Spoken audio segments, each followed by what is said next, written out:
I think we have to take up the doomed commercial quest because I need to boost my authority. Is it dark in here? He just pulled his flashlight out to read. That was funny. I was like, what happened? Or at least we'll talk to her to see if we can get some points. I gotta get some skill points so I could up my authority. My authority. And,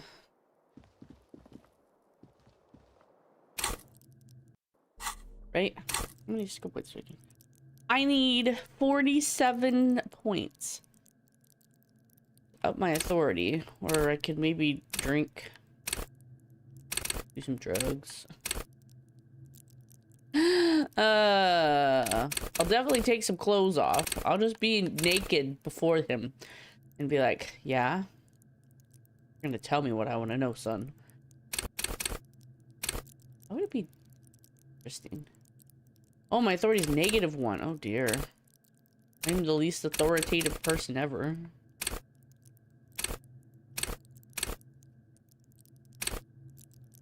Okay. Nobody takes me seriously. Okay. So I don't need a flashlight for the moment. Let's get my bag equipped. Does it give me authority? Should give me authority. Whoops. Okay. Talk into the heart shop. Anything that gives me authority?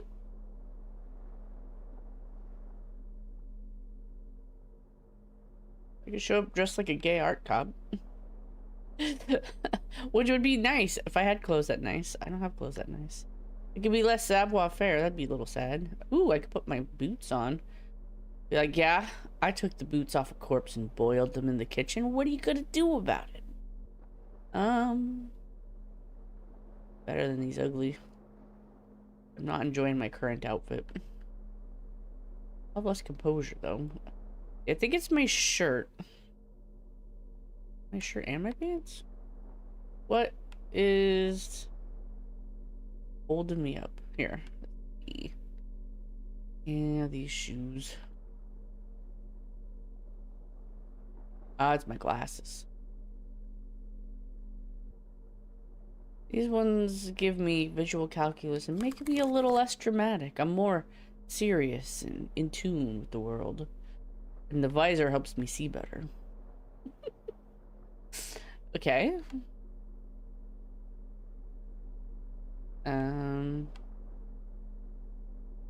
Oh, it's hard for me to tell. I don't know why. And this gives me less authority. It's like, you're way too old for this shirt.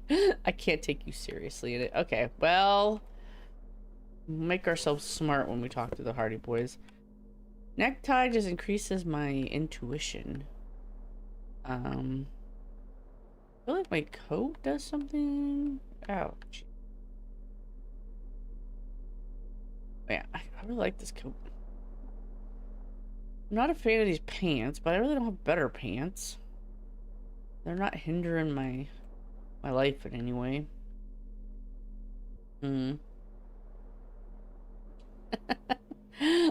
I mean, I could. What's more confident than a grown-ass man in a mesh tank top? Oh yeah. Oh yeah. Oh damn, that is a hot outfit right there.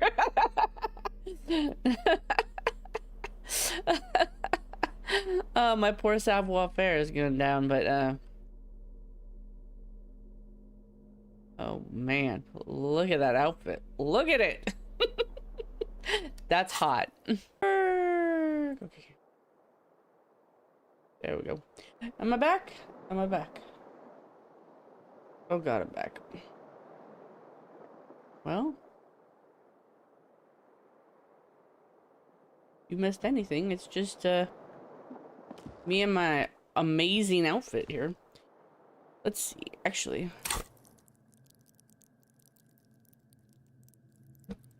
Yeah. What does it look like with the boots? Not a fan of these boots, personally. Damn, that's hot. with the necktie and the mesh shirt. Really, really selling it. Okay.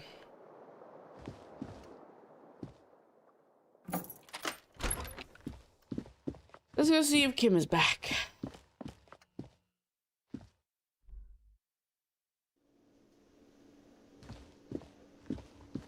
Good morning. Do you like my outfit, Kim? Oh, look, people are here. How exciting.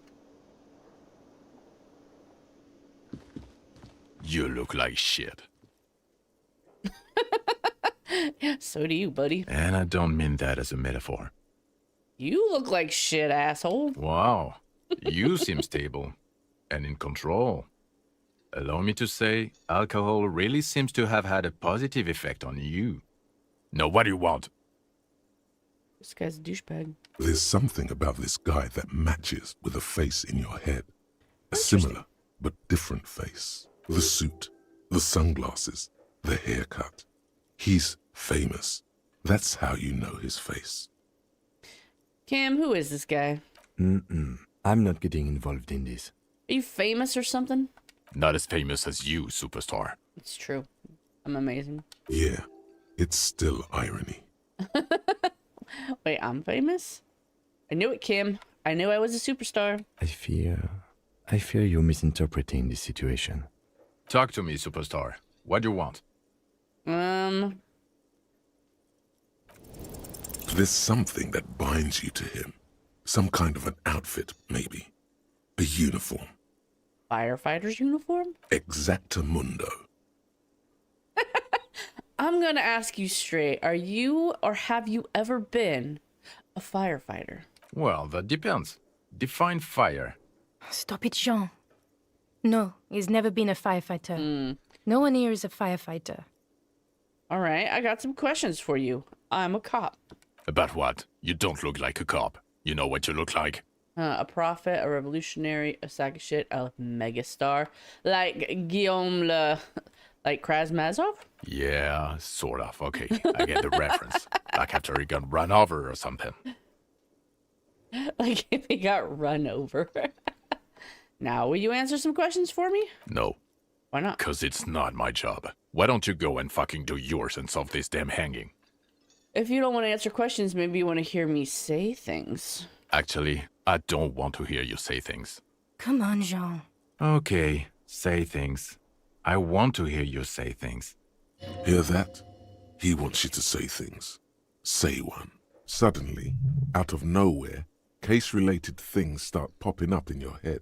Okay, I'm doing this investigation. A man is hanged. Turns out he was shot and hanged. You think he was hanged as a cover-up? To hide the shooting? Basically, yes. Okay, well, How am I telling you this? I don't know. Why are you? He gives you an odd look. Oh my god, there's more. You want something more? What is it? Okay then, see you around. Watch out for yourself, loser. That voice, so very familiar. Did you hear it when calling to your station and reporting your badge missing? Wait. I recognize your voice. Oh really? I wonder where. I lost my badge recently when I called in to report it missing. You were there. That's the where you remember me from? Yeah, I haven't seen you before. Okay then. It's probably a coincidence. People sound alike. Goodbye. Okay. Hello, Garrett. Got the 20 real? No. Then why are you wasting my time Because I and like yours? to bother you, Garrett. Did I see Another thing. Great. Yes? Fine, bye. Oh, hello, dear. Okay. There you are again. It's okay. Quick save here because I might die. Looks like the circus left town, but the clowns are still here.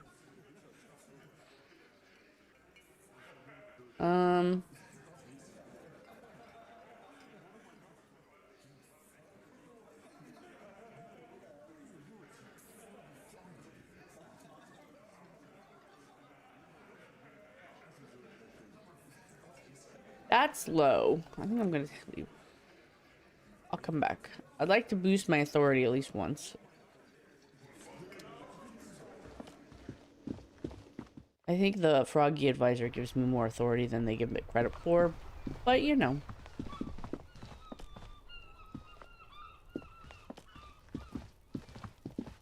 The tracks are as they have ever been. A bit more worn, perhaps. Fortunately, the streets... You are correct. Let's see. So they went this way, and then they went back. And then what? Did they zoom down here?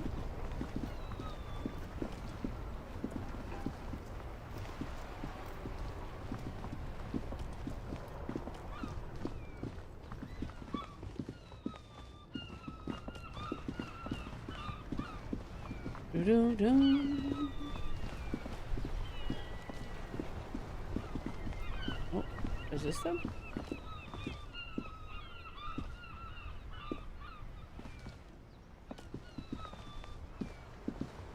I talk to them. I gotta go to the other side first. I'm so stuck. Stuck. Alright. There. Working class drunk. You know what this means, Case right? solved. Cracked it. All in a good day's work. Wait, what did I crack actually? What do you mean, what did I crack? Look at how working class that drunk is. It's her husband, the missing husband. Yes, and you found him. Now go and tell the working class woman. Protect and serve, recruit. Give me champagne, I'm going in. There's no need for champagne when there's honor, recruit. Go and tell the working class woman what you found, right now. She out here shopping still? Oh my. Protect and serve, madam. I found your husband. God damn it, I already told you. My husband isn't missing. But you said you didn't know where he was. And I specifically added that I didn't need to know where he was. Well, I found him nevertheless. I'm that good. Very well then. Where is he? There. Excuse me? I don't follow. I found a working class drunk. Thought he might be yours. Right, 'cause working class women come with alcoholic husbands. You know what? Remember, about that what, never ever say what. Something bad, I guess. I'm sorry. I say stupid things sometimes. I don't mean to annoy. You were right. I do have an alcoholic husband. Although not that one. Ha, blam, knew it. You told me your husband's all right. I did, and he is. He's also an alcoholic. So is he missing as well? No, he's not. Or maybe he is, I don't know. He's probably in the park or in Shamrock somewhere, drinking with his friends. I haven't seen him for... Well, to hell with him. She's completely forgotten about her books, staring blank to the distance. Kim, is it just me, or do we have a missing persons case here? Don't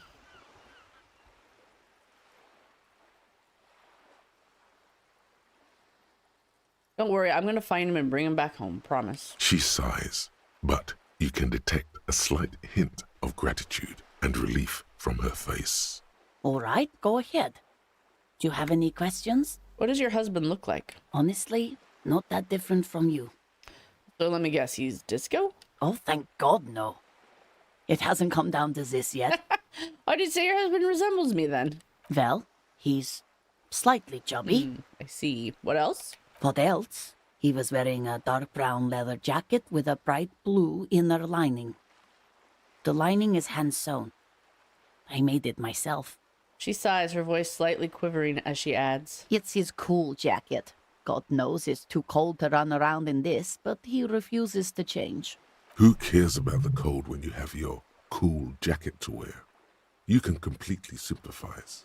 I even tried throwing it away once, but he just dug it out of the bin. Can you believe it? Yes, I can.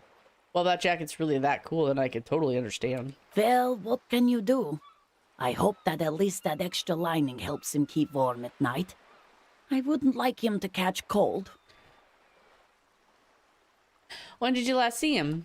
Yesterday morning, he went to the library. He went to retrieve my book, and he promised he'd walk straight back home. Because we talked about this. We talked about not wandering off again. I don't know what to do. I honestly don't know what to do with his addiction. Just makes me feel weak. She turns away from you in an attempt to recover. I think I got it, thanks. So you are going to look for him? She genuinely wants you to now. Don't make her ask. Yes, I will bring him back home to you. Thank you. Please do. Even though I'm sure he will return home by himself. I'm still sure of that. She tries to maintain a brave front, even though her eyes reveal the opposite. I'm sure he will too. When he does, would you let Precinct 57, Kim Kitsuragi, know? I will. Of course, officer. As I said, it's probably nothing. The woman takes a slip of paper. It's a phone number. Okay. Thanks, I'll get going. Hey, so we've been monitoring you internally, and now we know your capo type. You always seem to know my capo type. What are my capo type? Yes. Guess what's yours? Some kind of a cool cop? No, you're the sorry cop. The cop who's sorriest.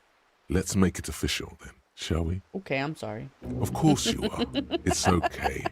See if you can get something out of this, like info. Or maybe every time you say you're sorry, you get $1 million. That'd be nice. Very dark out today.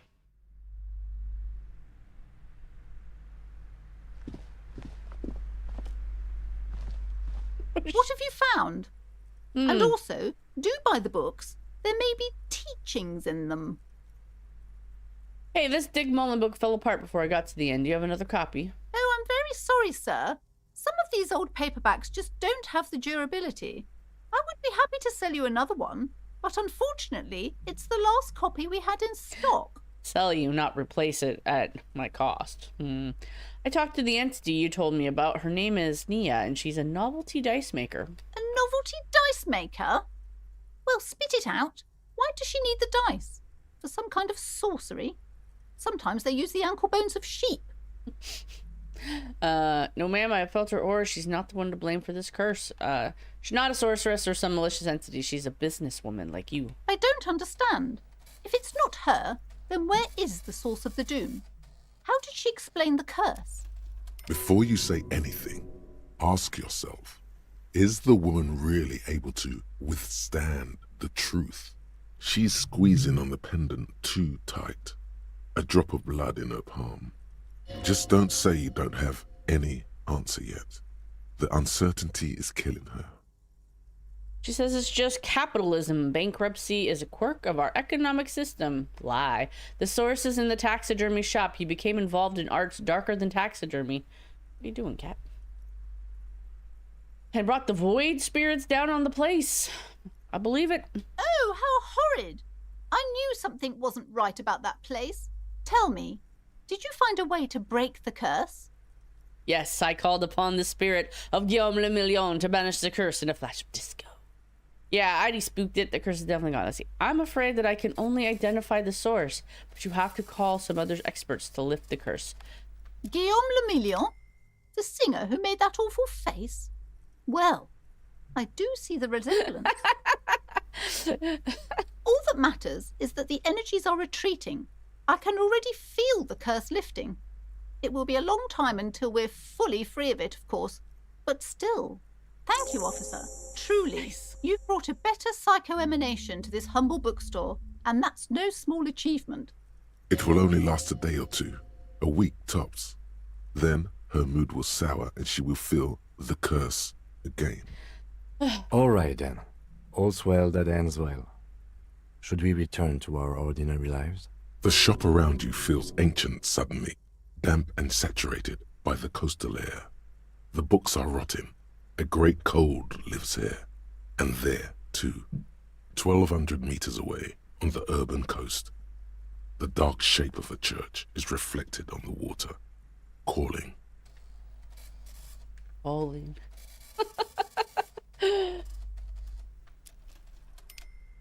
Huh.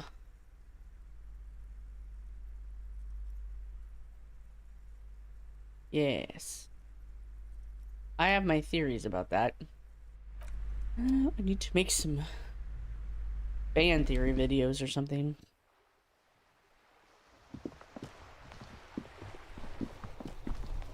Because... So, my visual... Maybe... Well... Let's boost our authority.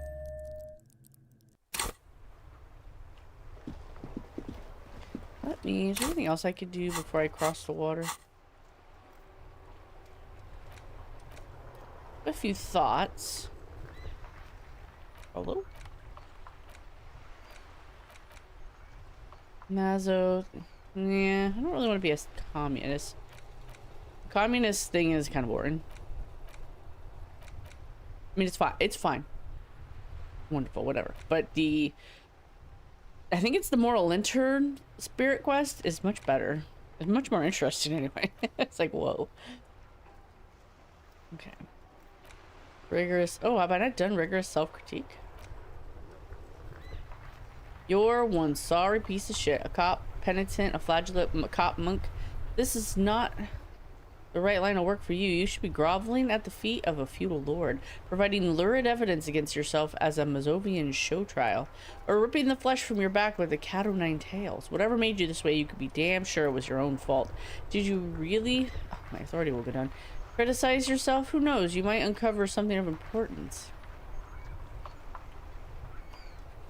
Is the sorry cop? Also have actual art degree.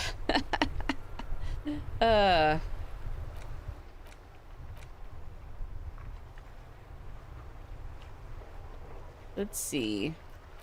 I will... Let's go see how the Hardys are. I don't have anything that boosts my authority, so it's like... Looks like the circus left town, but the clowns are still here.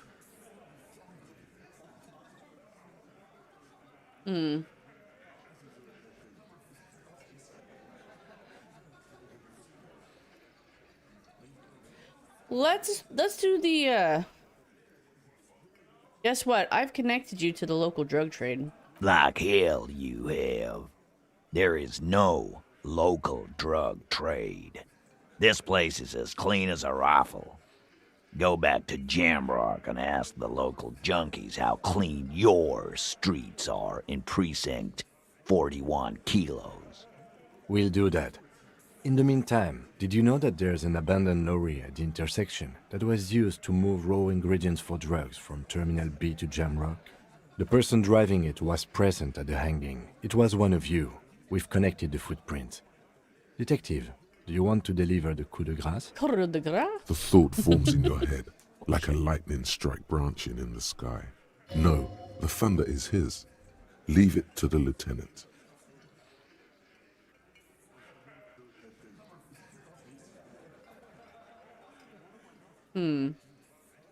You're right, there's no local drug trade except you. That's a mighty interesting theory.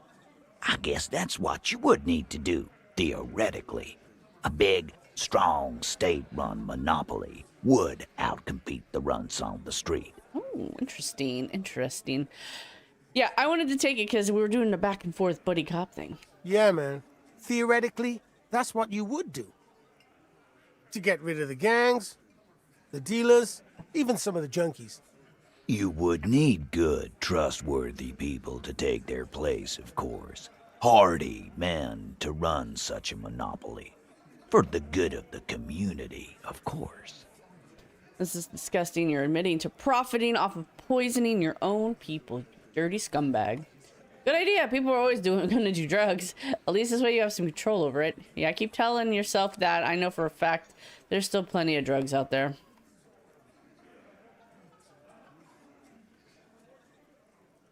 No, there aren't. Some little shit and his dad are doing speed. Who fucking who? The stuff's probably from Jamrock. Okay.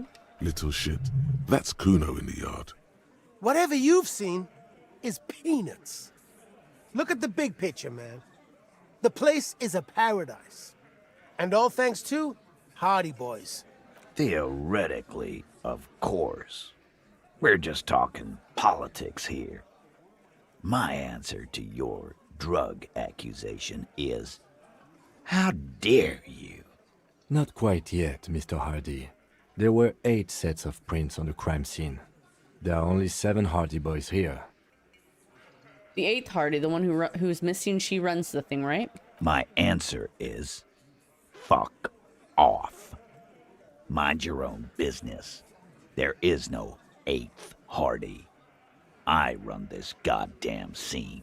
Finally, you got something out of him. This could prove useful in the future.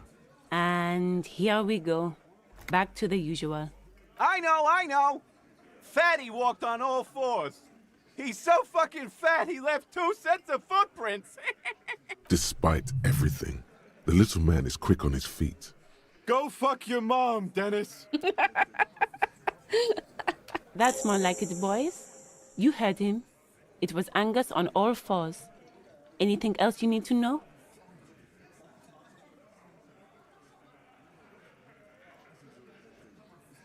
I talked to Joyce. The merc you hanged, his friends are coming for you. Yeah. By friends, you mean his squad mates from Crenell. Yeah. Wouldn't want to beat up his grandma. Nervous, snickering. There's a rush of adrenaline present. Yeah, they're forming some kind of tribunal and they're coming for you. This is what happens if you take the law into your own hands. Other people start doing it too. Let them come. The Hardy Boys are right fucking here. You heard the man. Right here. We're armed. We got the whole district behind us. And Glenn. Glenn is fucking crazy. Crazy. Yeah. A well-oiled murder machine.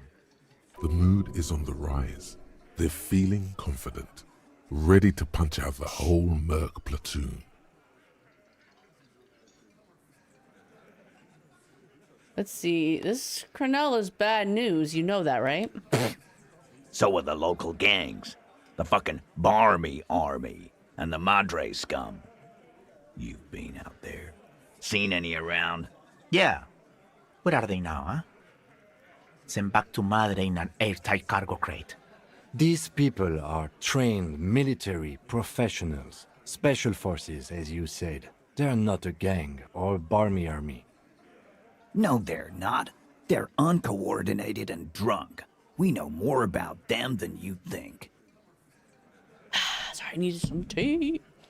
The mercenaries are armed with automatic weapons. We got weapons of our own. We got Ister 50s, Zeelagers. Glenn's got a knock cannon at home. And will they pierce ceramic armor? I guess we're gonna see. That was an unsure phrasing. Yeah, it was.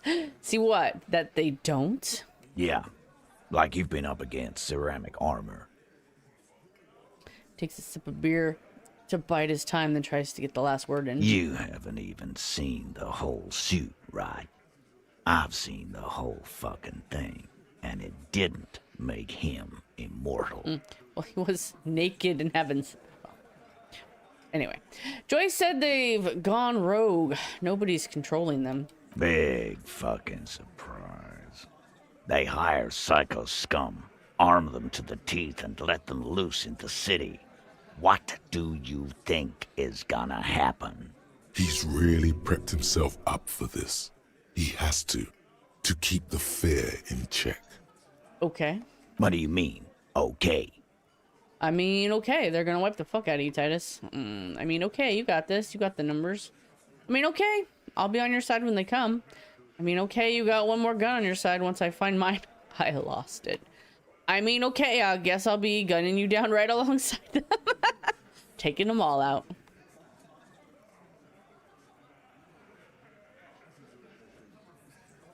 I mean, okay, they're gonna wipe you the fuck out, Titus. No, they won't. Get out of here with your negative energy.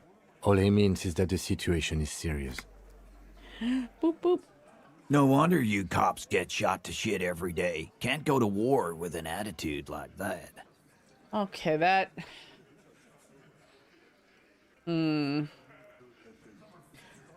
Should we try it? Wish me luck. Actually, let me save first. I don't want to have to talk all that shit again.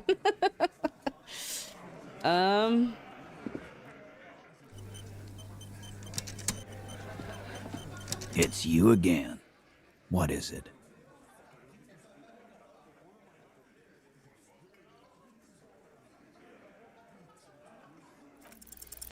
As you look around this room full of sweaty men, swearing, drinking, spitting out tobacco, does this look familiar? Where have I seen this before? You believe the place was called Precinct 41. It was also filled with, almost exclusively, men, sitting on desks, talking shit and wasting time. I get it, Titus. You guys really are the authority around here. Huh? You must be. You're just like real cops, drinking beer, sitting around with your dicks in your hands. You got a problem with beer now? Not quite there yet. Push on. No, I'm drunk on the job too. I don't give a shit, just like you guys. Speak for yourself, buddy. We've been giving a shit for 10 years. Martinez was a dump before we put this outfit together. They don't know, man. They weren't here. We had 3 shootings a week, kids dead, fucking graffito everywhere. You cops haven't shown up since the 30s. Congratulations on the graffiti removal. All I see is you sitting around talking about Monica's titties while there's a rape victim. So what? What do you want from me? We took care of that fuck. Don't let him drink that. One more push, quick. Just don't antagonize him. You have this already. It's not about who did it, it's about the victim. She needs help. Let's see. Someone's been raped. She needs counseling. We need to talk to her. Titus? She stops mid-sentence. That's it. You got him. He's going to give it up, but on his terms. You wanna help her, cop? Fine. I'm gonna let you help her, but you treat her with respect. If you don't, if you question her, harass her, a freight train of pain, buddy. What is her name? Glacia, I'm on due. She's staying here at the Whirling in Rags, a real pretty one. Silvery jumpsuit, blonde.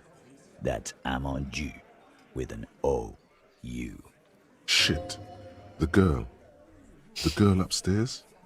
That can't be her. Remember what you said to her? You told her you want to have. You want to have fuck with you. Miss Oranje disco dancer. Sure. Why not? You've probably seen her around. You inexplicably add cool after the victim's name, with your eyes bulging like some wild beast. Your fingers are fidgeting and sweat starts forming on your brow as Titus looks at you oddly. I don't understand what's so cool here. Nothing. We just have a few more questions. Then we'll be on our way. I'm just having a panic attack. But something silly too. It's like, whatever. I didn't know. Whatever you do not tell him you know her. That would sound off, calm, normal. Try to forget this little hiccup. So, what was her relationship with the mercenary? Relationship? There was no fucking relationship. He raped her. That's their relationship. Was like that karaoke incident all over again. Or like some of the other girls he was harassing. Okay, enough. All of this is irrelevant to your stated investigation. So the rape, when was it? He did it before we killed him. He's not gonna do it again. So what does it matter? Timeline? It would help if we establish a timeline. All right. 2 weeks, maybe? I don't know. I need another beer. Here you go, boss. So, what is your relationship with her? I know her. How well do you know her? A small twitch in the corner of Kim's mouth. He has a hunch about what knowing means. Well enough, Copper. We partied. She's been here for a few months. He tries to make it sound real casual, but the muscles on his neck tighten. Huh. So she's not from around here. You mean Revachol? Nah. Our Miss Oranje disco dancer is an immigrant, or a drifter of some sort. Been staying over here over the winter. Don't you give her any more trouble. She's just had some bad luck, that's all. Shut up, Angie. She doesn't need your help. Titus gives them both a look. They fall silent. What's with all the silences? It's like these guys don't know how to feel about this. You should keep picking at it. It's so interesting. This is going much differently. I mean, it's going the exact same. It's going much differently than if you have a whole different skill set. It's very interesting who's piping up insane similar things to what you hear from, say, empathy or logic. But they're just picking up different parts. It's very fascinating. I don't know. It's interesting. And what was up with the partying she and Titus did? It sounded fun. You said you partied. Cool, that's cool, but what did you mean? What do you think I meant? Was it sex, drugs, and karaoke? Yes, and no. Got something to say about it? So you're saying the two of you were close? No, we just fucked. That's all. I'm not gonna give you any details if that's what you're after. So put your dick away. He's lucky they don't have modern rape kits, because he might be a suspect. He really went out of his way to seem comfortable with this topic. That's all you're gonna get for now. Cool. I think I know. I'm not saying that. Well, thank you. We'll talk to her. Remember what I said. Freight train of pain. Sure, tough guy. Sure. Let's see. I'm gonna take off now. Let's go talk to Miss Oranje. I wanna have fuck with you, disco dancer. Dun-dun-dun-dun.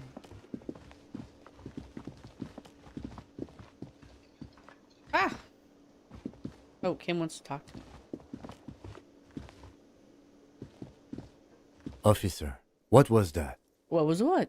You looked strange when he mentioned the assault victim's name. Do you know that woman? I mean, no. Officer, before we interview this woman, is there something I should know? Whatever you do, don't say the first thing. Yeah, don't say that. I met her in the hallway after I woke up. Understood. You were not in good shape on Monday. She knows I didn't remember being a cop. Okay, that's manageable. I tried to hit on her. Understood. It went pretty okay, I guess. It doesn't matter how it went, officer. What else? Nothing. Let's move on. We'll be all right, officer. This is nothing. Is it though? Nothing? You're still in for a bumpy ride here. Try not to mess it up. Am I though? All right, let's go, Kim.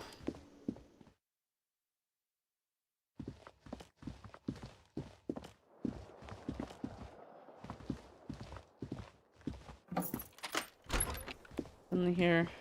Did it see? Kim tries not to look at your broken down bathroom door.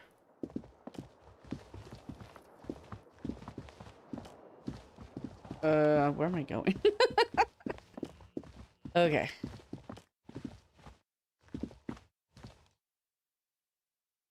There we go. The door is closed. Who is it? A woman's voice answers, muffled by the door. This is the police. Can we come in? Come on up. The door is open. I'm drying my hair. Sounds like it's coming from upstairs somewhere. You could snoop around before going up. All right. Ta-da! Let's see.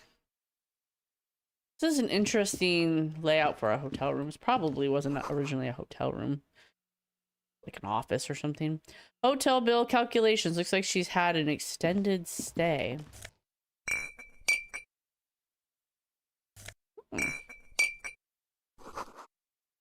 Piles of dirty clothes. A woman's. Like a laundry place around here. You see the yard below. The corpse is no longer there. This medicine cabinet is full of wares. Sheets of pills, haphazardly stacked, one on top of the other. There's also a toothbrush somewhere in there.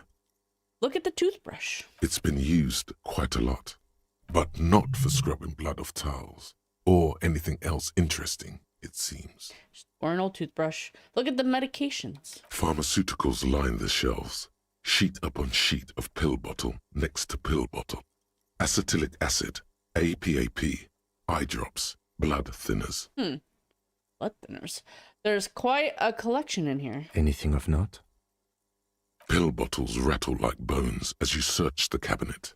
Paracetamol, histoperidol, something in a foreign language you can't read. Behind them, an unusually shaped nasal spray. Its label reads, Nacra. What's Nacra? An opioid receptor antagonist. It's used for diamorphine overdoses. Damn. You could say he's on the lookout.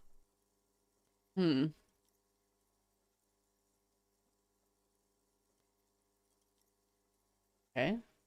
Search the pill sheets. Among some foreign, probably Messinian or Gottwaldian, marked red blister packs, you find. What do you find? This is going to take a little know-how. Apparently I know all the know-how. A bright orange bottle with Preptide stamped on it, in sunny, happy letters. Jackpot, baby. That's the stuff you're looking for. Your palms begin to sweat just holding that little plastic container. What's so exciting about this orange bottle? It's speed, man. Just what you were looking for. They call it dextroamphetamine and talk about psychological disorders. But what we're seeing here is some scientifically advanced trucker speed. I see a brand called Preptide. Preptide, a euphemism for pharmaceutical amphetamine. Prescription speed. The fuck are you waiting for? Let's get super fucking preppy. Now we'll close the cabinet. Excuse me, Kim. Pardon me?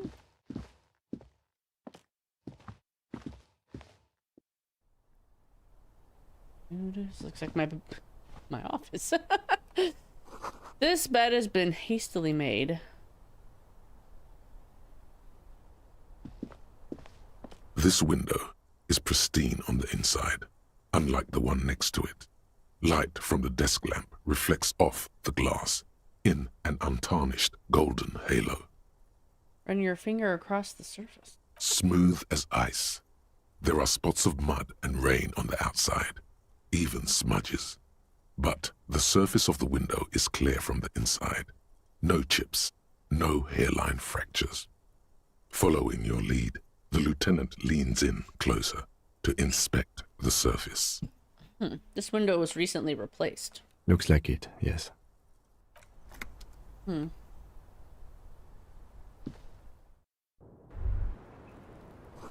smell of cigarette smoke in the air. Astra menthols. Cold coffee in an ashtray that looks like a hedgehog. That's weird.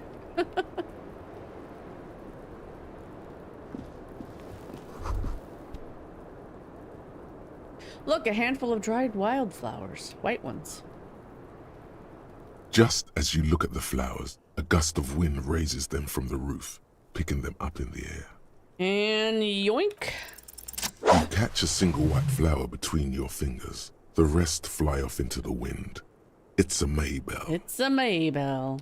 The young woman looks at the Maybell in your hand. Just a glance, then takes a drag of her cigarette. The lieutenant gives you an acknowledging little nod. Snap your finger pistols at him. Your 9mm semi-automatic finger pistols produce a satisfying snap. Strange for such a low-caliber finger gun to sound so chunky. The flower in your other hand is impressed. So is Kim. That's not entirely true. The lieutenant is looking at the door to the east and mostly misses them. Okay. Welcome to the roof. Yes, it's lovely. Her hair is still slick from the shower. Below her silvery jumpsuit, an athletic young body, built long and lean. I'm sorry for the mess down there. The cleaning lady hasn't come by in days. I'm beginning to wonder if she ever will. Nice view you got here. It's much nicer now. Where the dead body used to hang, clearly visible from the roof, but no longer. Thank you for that, officers. Truly. You mentioned a cleaning lady. I think I need one. Oh, yes. Legends of room number 1 have made their way around the building. They say a portal to hell has opened in there. Just go infernum. They also say that's why the cleaning lady quit. Because of the infernum. I'm Kim Kitsuragi. I'm a detective from Precinct 57. I believe you have already met my colleague from Precinct 41. Oh, yes, yes. Have I ever? This is the one and only superstar cop. He's kind of a big deal around here. That's right. Hear that, Kim? I'm a huge deal around here. Miss, I don't know what he's told you, but there are no superstars among police officers. Of course there are. Look at him. He is the Phoenix. What brings the Phoenix back to me? Miss, we are investigating the murder of the man down there. The people who put him there have asked us to talk to you. Huh. I see. Be careful. Ask something else first. When you go there, use words like, I hear you have been through something difficult. Yeah, she's kind of flirty, though. Let's see.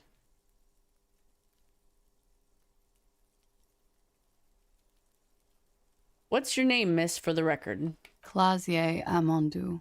And where are you from? Vredefort, Republic of Oranje. Wasn't the tattoo on the hanged man an Oranese map of the waterways? The thought begins to form in your head, then dissipates. Something for later. What is Oranje? A bad memory, officer. Bad memory of what? Of lilacs and lightning.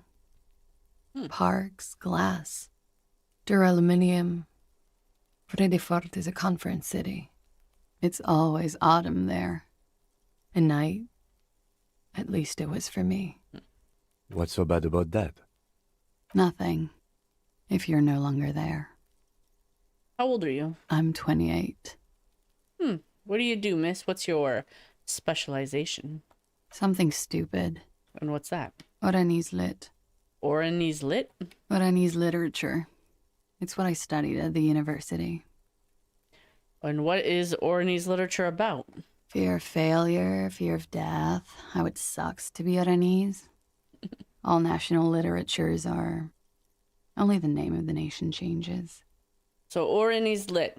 What do you do with it? Nothing. I do nothing with it. How do you make money then? Money is very important. Show her some money. Cool. I've made more money by just being than I have with Oranese lit. Being what? Many things. A roller skating instructor, a secretary, Miss Oranje 37. Miss Oranje, now there is something you should linger on. Wouldn't it be inappropriate to linger? All things considered, very. Now linger. Now linger. What's Miss Oranje 37? It's a beauty pageant held in the year of our century 37 in Oranje. So 14 years ago, 28 minus 14. When she was 14, she was in a beauty pageant and won. That's a little weird. They do that math right? Either that or she's lying about how old she is, which might be, I mean, I don't know. What is a beauty pageant? It's a competition for stupid girls. Men look at them and choose the most beautiful. What is beauty?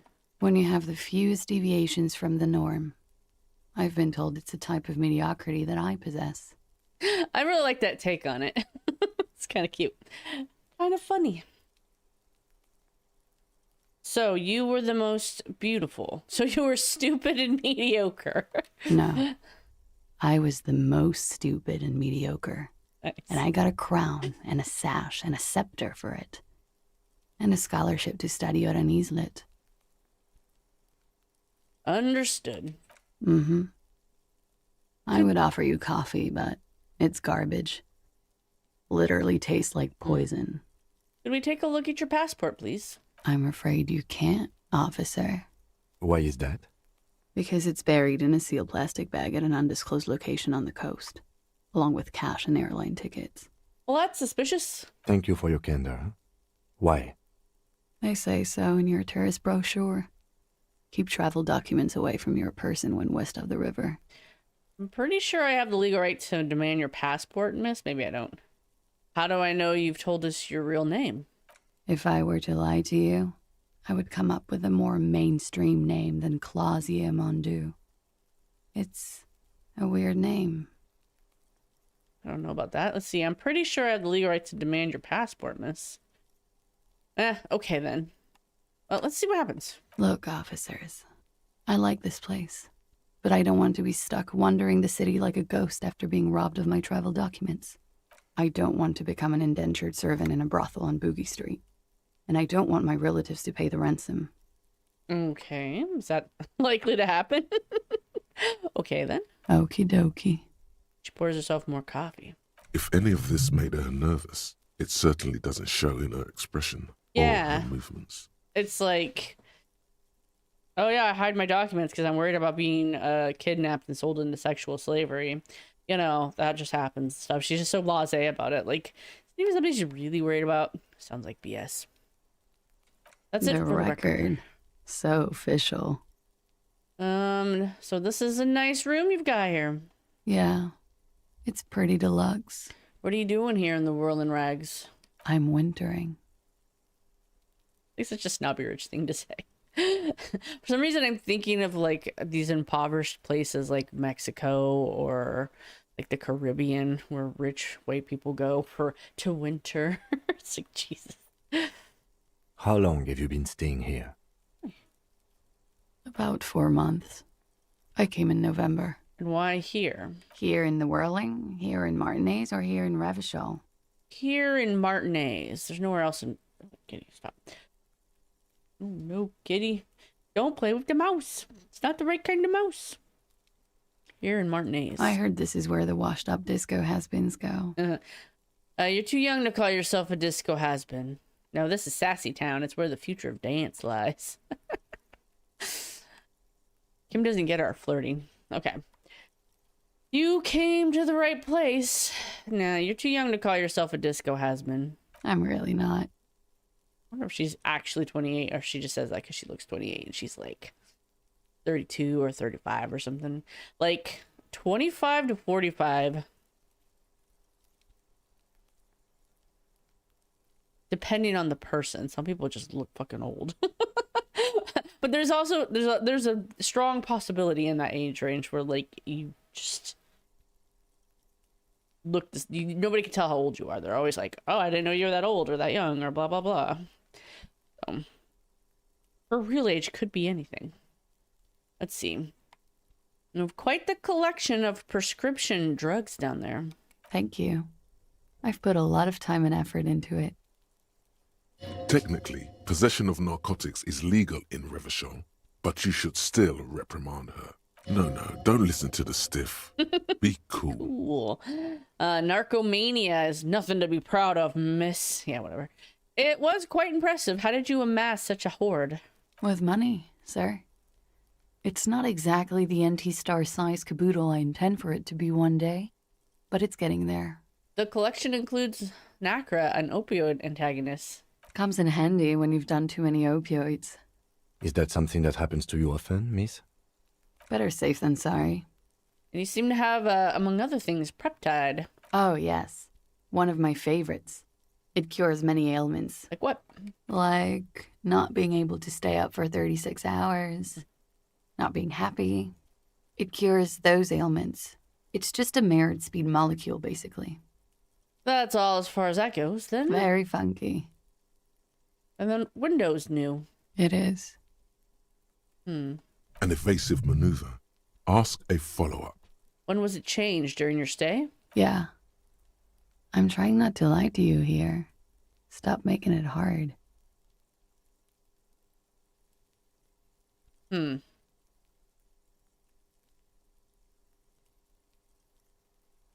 lie to me. I don't want to lie to the law. It's not my style. It's a sad little smile, like she's some miniature bird or tiny field mouse. I'm just a girl whom windows break around. That's all. You hear the scribbling of the lieutenant's pen. Feels like success. Interesting. I told her to lie to me, and she said, I'm just a girl who windows break around. Implying she knows exactly what happened to the window. I have other questions for you. Interesting. Okay. Watching herself reflected in the bedroom window, tall and sparkling and draped in smoke. They tell us you've been through something difficult. Something difficult? I've been through at least half a dozen difficult things. Which one do you mean? Were you sexually assaulted, miss? By sexually assaulted, you mean raped? Yes. It's a bit early in the morning for raped, isn't it? What does that mean? Were you? Yeah. I'm gonna go with not raped. I can't say that stuff about him. Tell them it's not my style. They'll have to, if they want to jazz up the charges, they'll have to get someone more, rapeable. By they, she means the Hardy Boys. Are you saying that you were asked to tell us you were assaulted? Not explicitly, but I understood what they meant. It wouldn't hurt to spice things up a bit. Some assault and battery. Sexual assault, maybe. It was clear the latter would be spicier. Titus asked you to spice things up. For us. Pretty much. Warming them. She must be very cold and exhausted of this life.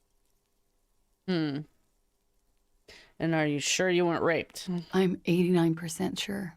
Okay, 89%'s good enough. Let's move on. Cool. She sincerely thinks it's very cool of you. And what did happen between you and the victim? We partied. Ah, partied. Where have I heard that before? A lot of partying going on. Apparently. From Titus. About her and Titus's relationship. That's where you heard it.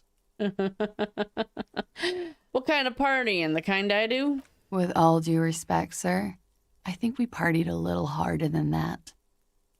Harder than this? I didn't know that was physically possible. Oh, it is. You're still alive. What did you do when you partied?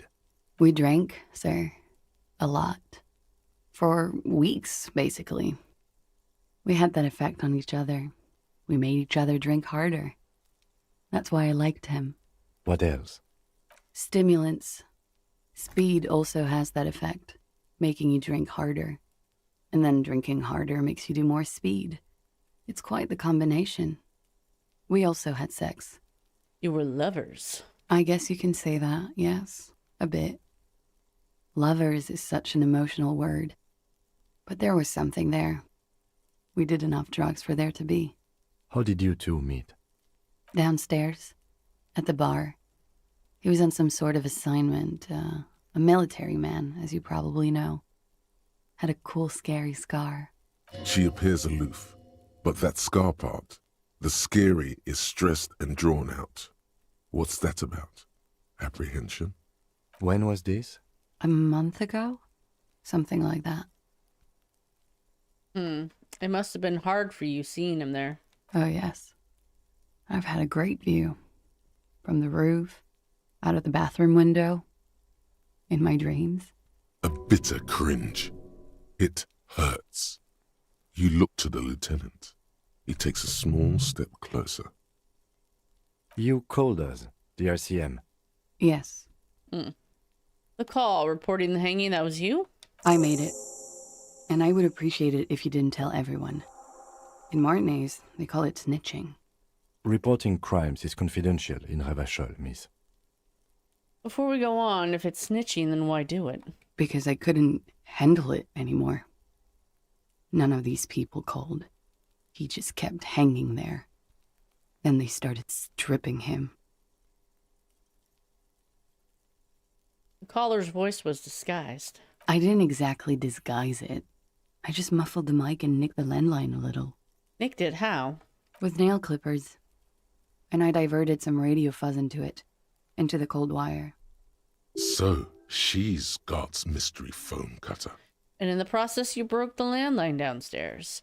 And you apparently know how to divert radio fuzz into a cold wire? What does that mean? How do you know how to do that? What? Did I? Fuck. I didn't mean to. I had no idea what I was doing. You're more better than I do. Still, that's pretty clever tampering. Simple and clever.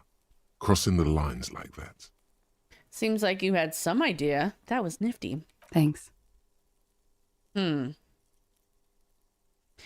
Why go through all the trouble? I don't know, sir.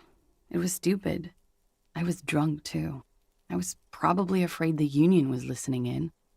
Locals say they have ears in the wires. Thank you for making the call, miss. It was the right thing to do. I didn't want to, sir. But if I hadn't, he'd still be hanging there. Yeah, that part always gets me. I have an English degree and useless literature. I have no idea. How would you... Some espionage shit. What can you tell me about him? Name, eyes, age? I'm sorry, I can't do it.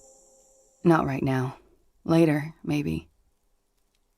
I keep seeing him. Like he is now. I can't talk about his... I don't know. Hair. I know it's difficult, miss. We can return to it later. What did they hang him for, if not rape? He had something to do with the strike. One has been roiling since I got here. Rotten timing. But you probably know all about it. I feel like she's here during the strike on purpose. It's a cover. It's like all this turmoil locally. Would be more difficult to track a single person traveling. And there's a bunch of other crap going. There's obviously like a ton of people that have been shipped in for the strike. So there's a lot of strangers in town. So one more stranger would be less noticed. Because the scabs were all shipped in by Wild Pines. The Crenell boys were shipped in by Wild Pines. I don't know. Wild Pines reps have been coming and going. Who knows who else? Interesting. And his role in this strike was... I think he was in a security detail. He was ex-military, worked for Wild Pines, and against the Union. We didn't discuss work much, if you know what I mean. But I understood it was dangerous. And they lynched him for it? She nods.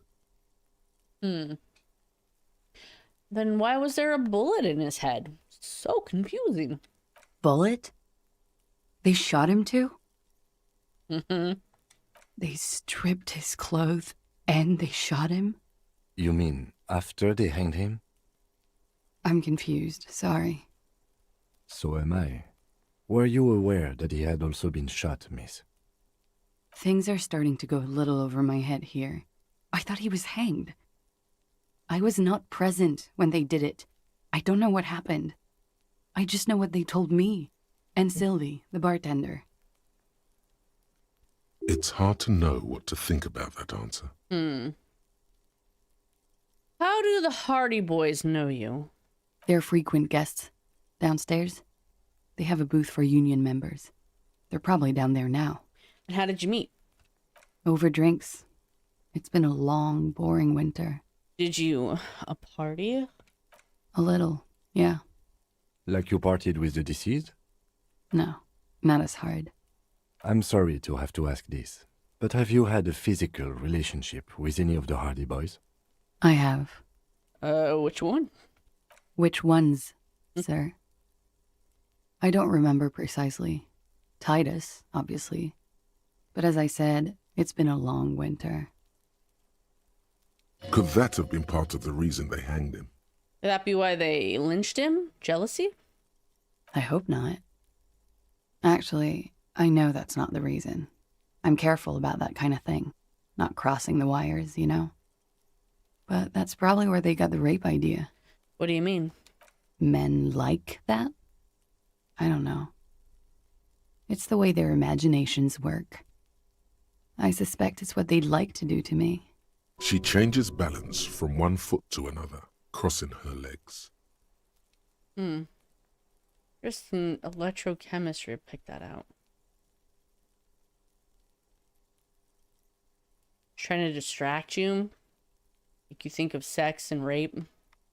Interesting. Let's see. Thanks for telling us all of this, miss. She breathes a silvery sigh of relief and weariness.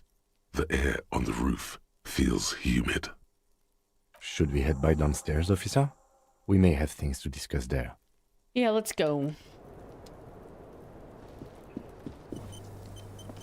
Oh, I'm gonna ask about the flowers. The same small, heavy door. No lock in sight. It's barred from the inside. You hear the bar rattle in the brackets. Sounds like it's heavy, too. Very sturdy. Where does this lead to? I don't know. It is not the first closed door we found in this building. There is also your mysterious blue kitchen door. Do you think it's important? I don't know. The further we get, the more this building seems to be tied to the case. Below, the hostel cafeteria creaks and groans under your added weight. A skeleton of composite support beams and cantilevers. Tap on the roof with your foot. A dull thump. Somewhere inside, a wind brace rattles from the imperceptible motion of the building. The vigilantes, the cadaver, and a number of people connected to the case are in or around this building. This door is part of it. It's not unimportant. See, the main investigation and the door below are merging into a stereo investigation. I hate it when that happens. I'm gonna bruise my toesies.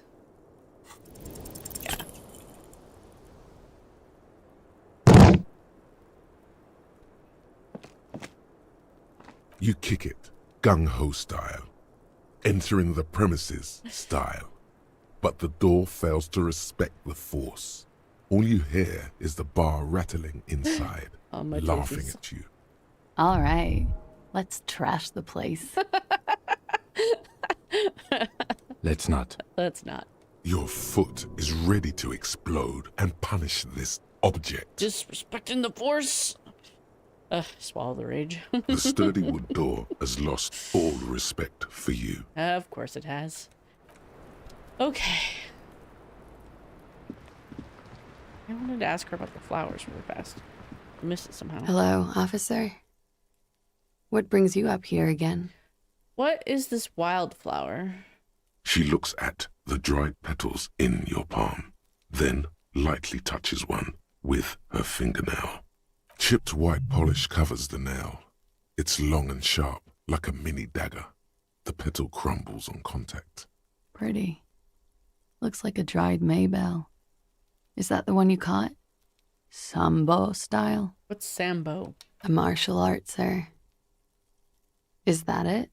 Samurai boxing, or Sambo, graceful martial arts stuff. Sambo style implies stealth and cool. Yes, why was it there? Why was there a flower on the roof? I don't know, officer. Because of the wind? Or an admirer? Any admirers, miss? Admirers? I'm too old to be a debutante. And this place is no fashionable society. Question avoided. Let's conclude that she has admirers. Plenty of them.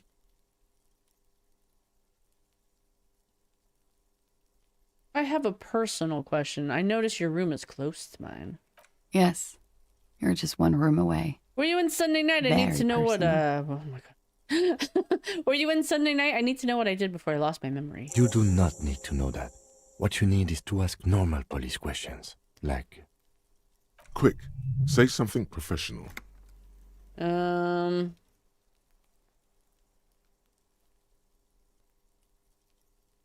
Let's return to this later, miss. Let's look her in the eye really fast before we go.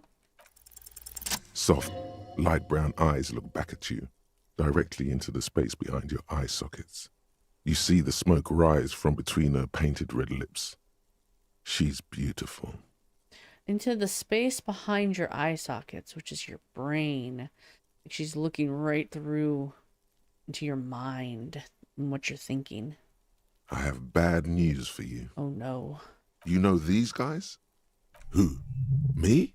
Yes, he's talking about you, you shifty asshole. You too. Me? No way. I'm straight, man. These guys are compromised. She's got them singing along to her tune. The little bleeps and bloops you trust for info, you can't trust them anymore. That's cool. So if you have different high skills, they're the ones. So the first time I played this, it was Inland Empire and drama and electrochemistry. Who are all like, what? No, I'm fine. You don't know what you're talking about. Oh my God. Believe it. Believe it. Which ones are affected? There's no way of knowing. At the moment, I'm afraid it's best to assume all of them. Bullshit, man. I ain't compromised. You're the most compromised. Come on. Especially that guy. That guy's the most compromised one in here. No fucking way, man. I just want a drag of that sweet menthol Ziggy. Really? Quick. Tell me what's under her jumpsuit. Glory. Truth. Softness. Protect her. She wants you. I take it back. He's got it pretty bad. But this next guy's on another level entirely. She likes you. The crown head is a boring condom. He's jealous. This is human nature. Ah, that's funny. How did this happen? How it always does. Through subtlety. What can I do? There's nothing you can do about it. You are how you are, and she is how she is. Things will go as they do. Can't you turn them normal again? No. What use is this then? It's better to know you're being played than to be played without knowing it, is it not? It's true. Does this mean she's been lying to me? I think it's safe to assume, yes. Mr. Thespian here hasn't been speaking up. If he were, I suspect there would be paeans to her truthfulness. Like this, she is a lady, most fair and just. In his defense, to reduce him to such inadequacy, she probably had to employ half-truths more often than outright lies. That is correct. And omissions too. Can I trust that guy? A little. They're all still of limited use, interpreting things to the best of their ability. Maybe they add flair or something. I wouldn't know. I don't add flair. Oh, that's sad. I don't add flair. I'm just here for the truth. But when it comes to assessments of character and factual accuracy, they are not to be trusted. Not with her. Can I trust any of them ever again? Don't be melodramatic. You can trust them. Just not with Miss Orange Disco Dancer here. She confounds the mind. A light green speck and imperfection on the outer rim of her right iris. It sparkles. She's put a spell on you. Oh, kitty.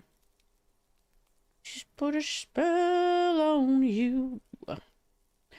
What is her plan? You can't draw a sound conclusion. The one who usually does says, nothing? Someone else was supposed to chime in, weren't they? And then they didn't. Just me swooshing around in here now. Swoosh. Swoosh. Who is it? Logic? Probably. Logic's like at a -1 right now. He's like, figure it out yourself, assholes. Huh? No, Mr. Conclusion. You're always kind of limited in your analytical abilities. That's not her fault, but still. I've been talking to myself long enough. Let's get back to it. Don't worry.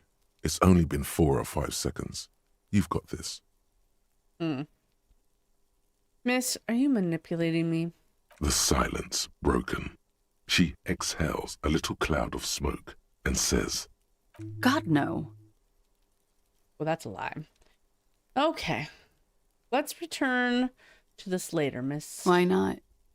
I'll be here until 11 p.m., drinking coffee, most likely. Interesting. Let's go in here, Kim. And then we can have a little chat. Okay. Looks like we have more to discuss with those so-called Hardy boys. Half their reasoning just went out the window. You think this will make them cooperate? Nothing will make them respect the RCM, but it will disrupt the game they prepared for us. We just stripped off one layer of whatever it is. Her decision to not corroborate their story was definitely not part of the plan. Why did she tell us all of that? What else could she have done? Lie? She saw there was no way to lie and get away with it. I'm not sure she had to lie. I wouldn't have known. If not you, then me. It was a smart move from her. Something is off here. You think so? She seemed forthcoming. Unusually so. Being forthcoming about some things is a good way to obscure other things. The best liars are always forthcoming. Anyway, we should move. I suspect our investigation will bring us back here soon enough. Okay.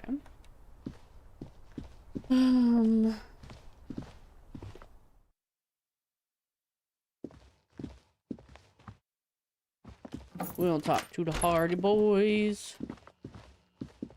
We'll get all this back and forth done, and then we'll continue the investigation next time, I think. A lot of talking.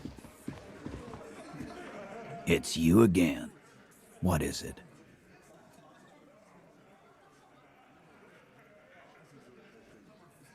I want to talk to you, see. Clausier says she wasn't raped. Fuck! I knew that fucking whore couldn't be trusted. You've hit a nerve. Titus is furious. No, more than that. The loyal Titus feels betrayed. As you should. For the record, Titus Hardy did not explicitly specify the victim as a whore, nor did he say anything about trusting her. Oh, shut up and stay out of this, Liz. He raped her. He was out of his fucking mind. You have no idea. She's just in denial, asshole. You don't understand the traumatic experience. She's shutting down, and she doesn't fucking trust you. Yeah, she's crazy, you know. A crazy bitch. You know the type. She's fucked up. This is a diversion. Stay on track. I didn't think that. Cut the bullshit. She told me the truth. Lawman, I'm at the end of my goddamn rope with you. I fucking told you not to push her. His hands become fists. And you went and pushed her. I am gonna fucking hit you. Duck. Titus Hardy. Everard personally sent me to take care of this. If this goes south, we'll all be in the shit. But you, Titus Hardy, are going to be buried. Am I understood? When she's angry, she emphasizes the S. It gives her voice a strangely hypnotic quality. Her lips barely move as she speaks.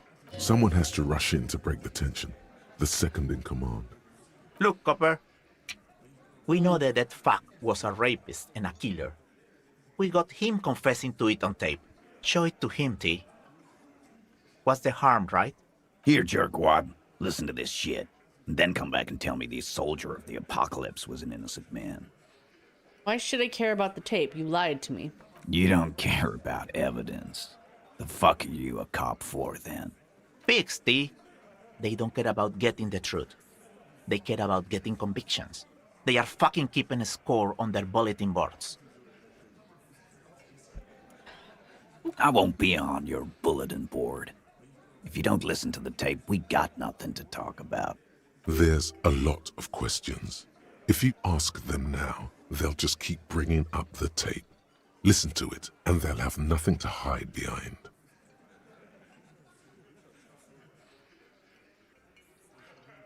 That's enough for now. I'll get back to the Don't investigation. forget your tape, lawman. Compliments of Titus Hardy. Fine, I'll listen to it. You do that. Oh, and keep it. Maybe you'll need a reminder of human ugliness someday. Can I Yeah. ask these questions? What about it? So what's on this tape? What's on it? We call it the door gun a mega mix. You'll know why. Won't you listen to it? And where did you get this tape? You think we go into this shit deaf and dumb? You RCM aren't the only ones who know how to bug people. There's no university degree for that.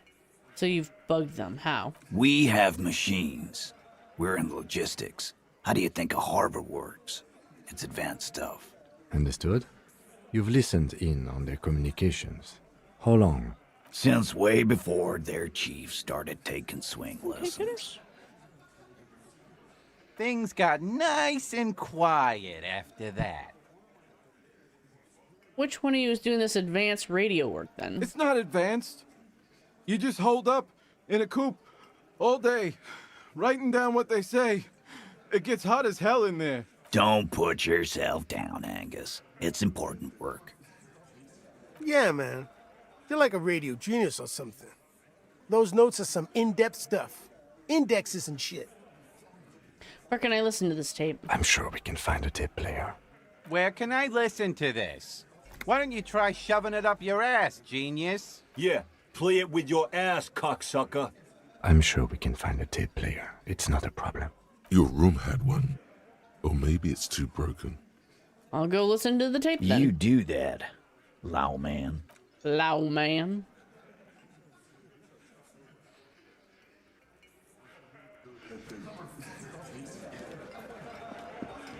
Behind the dockworkers, a ceiling-height window.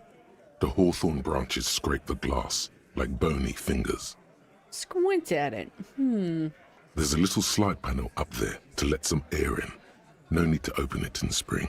It's still too cold outside. Mystery door scene. I've been here for a long time. ISO diset siren. Oh. There's a yellow ribbon tied to one of the branches. Light yellow, Heroic. faded with time. A tiny splash of color in the blackness of the thicket. Hanging from it, a bronze key. It's close enough to the latch up there. One can slide it open and just take it. Surely not a coincidence.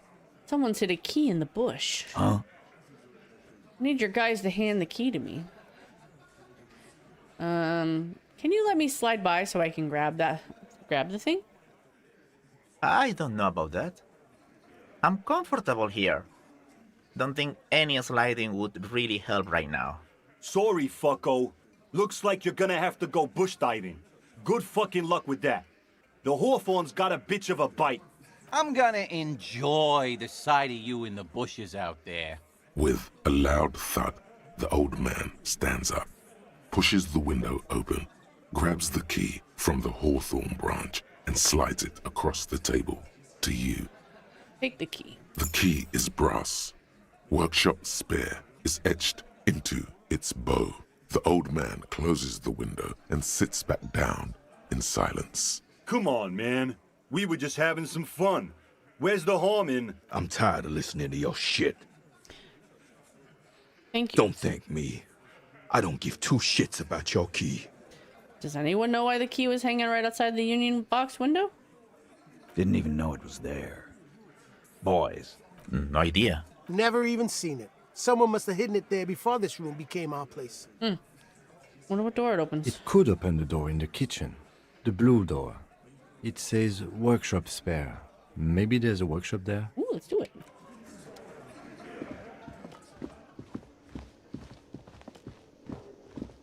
Can I help you? Another thing. Great. Blase. I love those. Blase in room 3. She nicked the phone line. Why?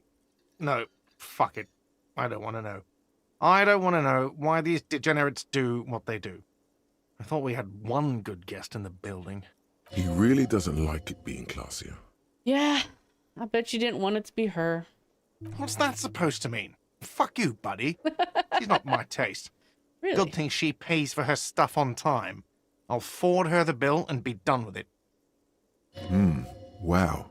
She really isn't his taste. Her spell hasn't spread here. Now, was there anything else? I have like 4,000 coasters to stack.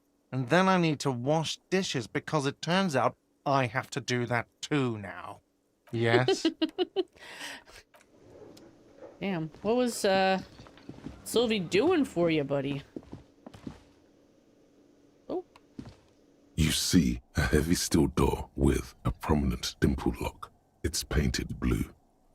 Try the workshop spare key on the door. The key fits the dimple lock. It takes a bit of effort to turn it after all these years. But then, the lock clicks. The darkness before you smells like engine grease and cut wood. Master investigator. That's You right. just can't keep yourself away from locked and hidden places. Damn can you? tootin'. What do you mean? Nothing, nothing. You're right. Get in there. Deep. Invade every personal space. Break every lock. Hell yeah. I'm just browsing. Yes, that's what it is. A quick peek here. A short glance there. It's all quite delectable. Okay. Quick save really fast. So. Or logic. It's at 0. It's not -1. Volition. Warfare. Now I gotta ditch these pants. I like them though. Composure keeps my poker face. I am loving shivers. Authority. Suggestion's been quite nice. Next to station 41. Visual calculus would be nice too.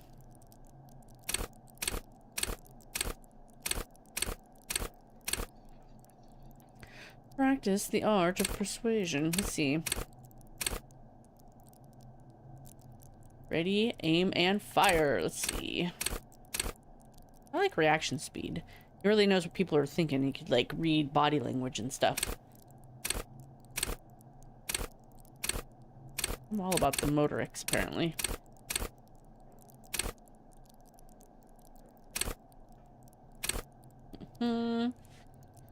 Flex. Powerful muscles. Let's see. Maybe I'll pick up a new one. Did I boost my poor logic? Wield raw intellectual power, actually. I'm gonna do this one. Or do I want to do a thought? What thoughts do I have in my head? Jamrock shuffle. Confusing behavior. By now it's clear you'd like to look inside containers. You like to open doors and see what's behind them. Maybe secrets, maybe more juicy containers. Let's be honest, you like all containers. Trash cans, utensil trays, manholes, coat pockets, secret containers left behind by Philippine kings that hold forbidden relics. Okay, you haven't come across one of those yet, but one day. Wait, is that why you're so hell-bent on opening containers? Do you think you'll find the Holy Scepter and the Orb de Montagna? Might. Or I could be rigorously critiqued by myself. Do I want to let's rigorously let's rigorously critique ourselves. What else we got here?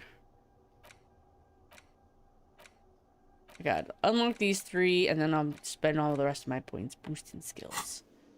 Okay, let's go. Ooh. The pinball says Franco-Nigerian. The theme is horses and swords. Like knights. This pinball is white Deora. The back glass shows a female figure in mourning. Note says NB. The spare key is tied to the bush outside the corner room. NB. This one says take my money. Ooh, I got a lot of money. Over there, in the corner. The pinball machine? Not just any pinball machine. This is the pinnacle of pinball. Cornelius Gordy and the Mountain Goats. It's lit. You can't wait to get your hands on it. Kim, are you seeing what I'm seeing? The pinball machine. Gordy's Goats. A classic. Oh, it's more than just a classic. A must-play. All serious pinballers have attempted a tempo run. Like a speed run? Wait, you played it? A little. Let's take a closer look. Yes. Ah, great. Cornelius Gordy and the Mountain Goats reads the golden lettering on top of the back box.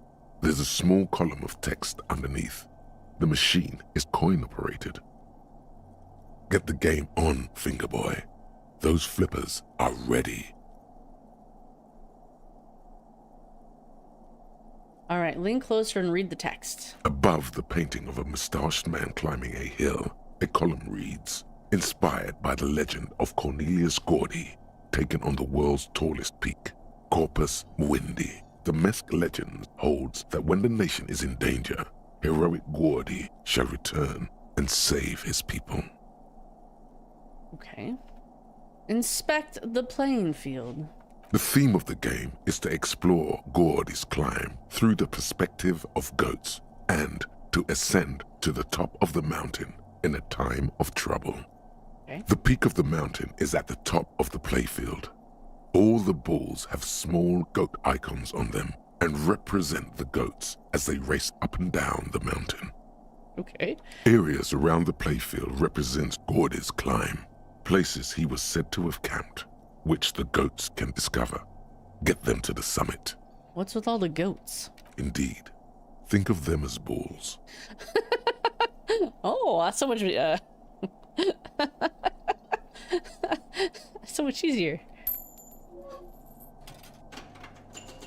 It takes a while to get into a rhythm, but pretty soon you're able to keep 3 goat-faced balls in play with relative ease. Go, go, finger boy. Go, go, finger. Whoa. I feel sorry for the goats. If they only knew the kind of guy old Cornelius really was. Wait, what kind of guy was he then? The kind of a guy who uses the word savages a lot when recounting his travels. A Mesk nationalist. A racist mountaineer. An avid huntsman too. He was often photographed in his dining hall, surrounded by wall-mounted hunting trophies from every continent. Technically, the human being is at the top of the food chain. Yeah, no, that's still not cool, though. He also hit his wife and kids. Other people's kids too. Sometimes pets. Ooh. Hateful little man. Oh, no, kitty. No one's allowed to hit you. But you seem to be having fun. Yeah, I'm pretty good at this. Your game is definitely improving. The jolly goats are flying all over the board, and although a few plummet to their deaths, you're never left with less than 3. Suddenly, a special passage leading to the summit slides open at the top of the board. This is where the balls need to go. All right, aim for the passage. Maneuvering a goat ball into a position for a perfect hit isn't easy. More fall to their deaths. But finally, the opportunity presents itself. One of them gets through. Tiny hammer shatters something inside the machine. Something glass. Huh. The words "pale rupture" light up on the speaker panel, and the machine starts filling with a thick, milky fog. Something's happening.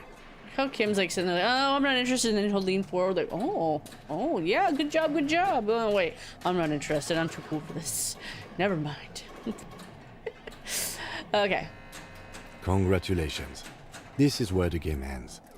It's a cheap way of getting more money out of the players. A stupid nihilistic finale. There's so much fog, you can barely see anything. Some is actually leaking out of the machine, and one by one, your goats start slipping, disappearing into the milky nothingness. This can be navigated. The balls leave almost imperceptible disruptions in the fog. Use them to calculate where they hit next. You're down to your last goat, going mostly by sound.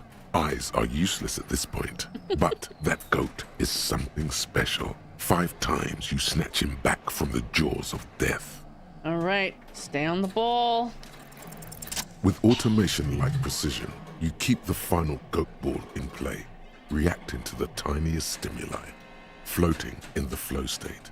The fog is clearing, and suddenly, the old speaker crackles. Gordy ball is lit. Nice. Huh? A panel opens up at the top of the playfield, and a new ball charges downhill. It's larger than the goats and matte black. Cornelius spell the white letters running across the equator. I won. I've never won this pinball before. So violent is its descent, it immediately knocks the last goat into the abyss. then proceeds to bounce all across the board as if carried by some demonic otherworldly inertia. High score, announce the speakers, and the whole machine lights up. Then the flippers retract, leaving a perfect opening for the gaudy ball to join the goats backstage. Cornelius vanishes, and the machine powers off. Do you see him like swipe his trip like, fuck yeah. That's amazing. I think I won, Kim. You didn't just win. No one I know has ever beaten Gordy's goats. That is a monumental achievement, Detective. I guess I'm not that bad at ball games, eh? Who's the king of pinball, Kim? Hold out your fist. Congratulations, Your Highness. That was really impressive. That's funny. The machine needs a good service before anyone else can even attempt it again. Alright, it's time to move on. Yes. Good times. Once again, the machine becomes one with the dust and the darkness. Fascinating.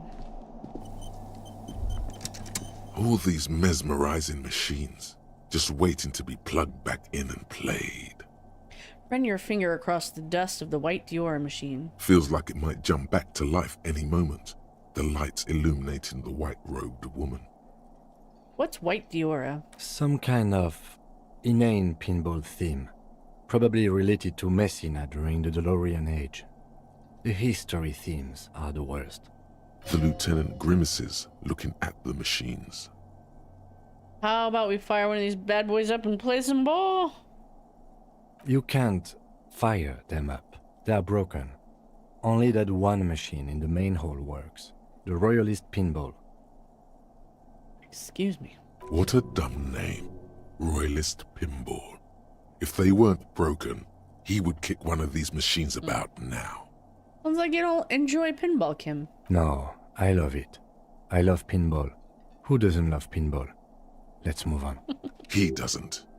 What about the other one, the Franco-Nigerian ball? Want to play that? No.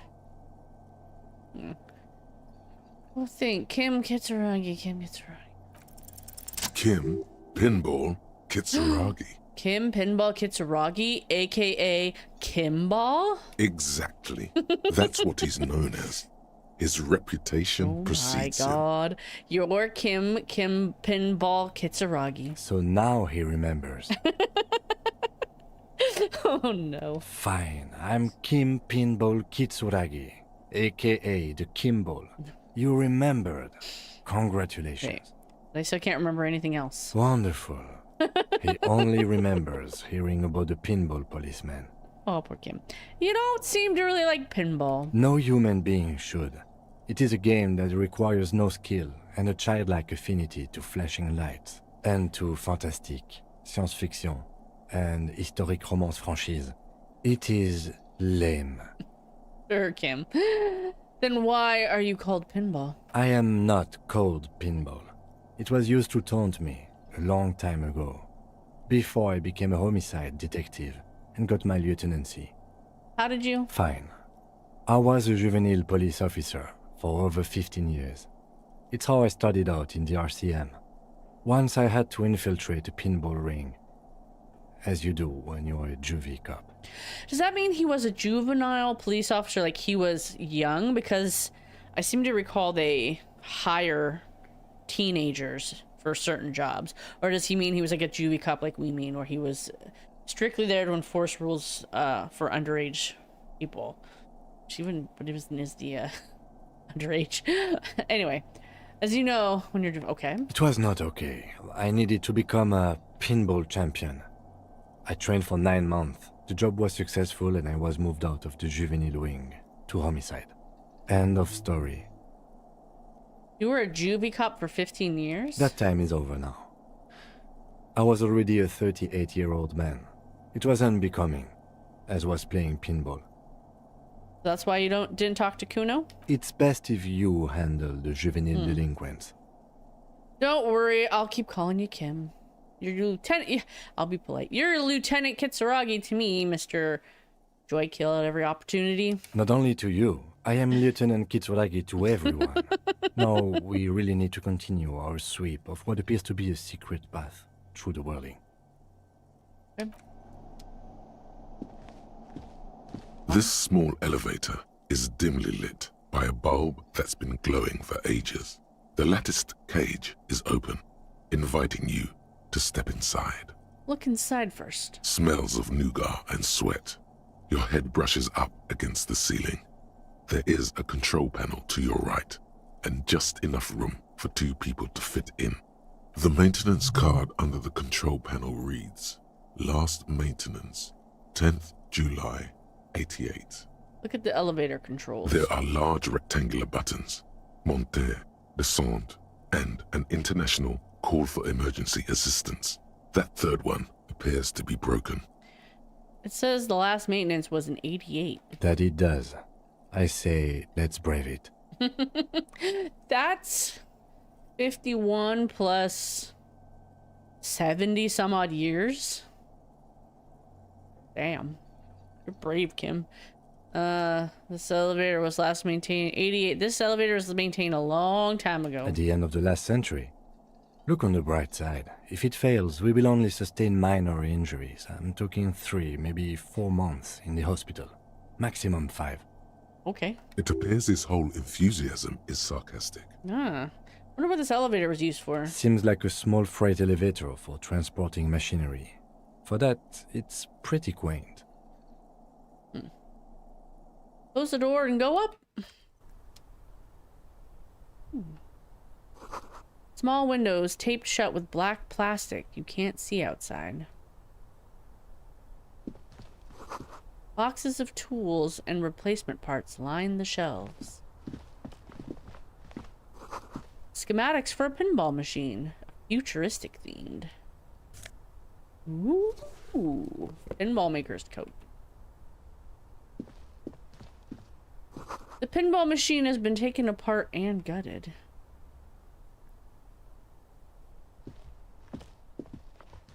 You clearly see footprints in the downy carpet of dust covering the workshop floor. Jackpot. These, unlike everything else here, are new. Someone's been here within the last week or 2. 3 weeks maximum, from the dust coverage. It could easily have been 1 week too. You know, officer. This is so good it makes him forget the whole Kimball memory. It was a stereo investigation after all. It has now converged with our main investigation, adding a new fact to consider. Someone's been here. Okay, what does this mean, though? It means someone snuck through what seems like a secret route, behind Classius' room, in the recent weeks. This may prove to be significant.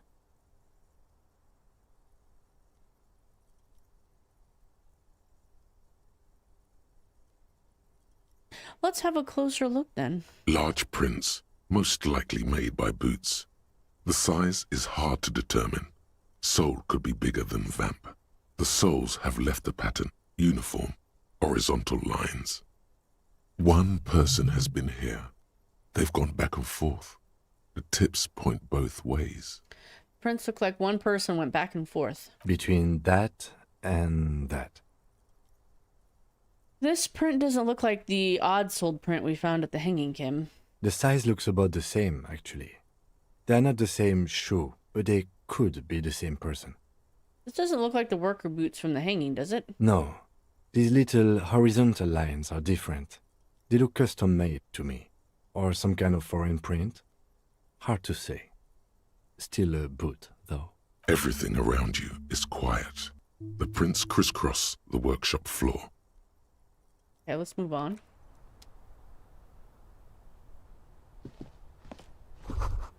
There's a tiny hole in the wall. You see a bedroom on the other side. You can almost see the shape of a man and a woman writhing inside, bathed in drug sweat and dirty linens. Bottles lie around everywhere. I think I could see into Clause's bedroom from here. You can barely see through. Better not to jump to sensationalist conclusions here. The footprints on the floor, however, definitely suspicious. Boring footprints. I want to jump to sensationalist conclusions. What are those people doing in there? You lean closer to the peephole instinctively. I bet they're doing something quite unnatural there. Sensationally unnatural. Okay. Lance?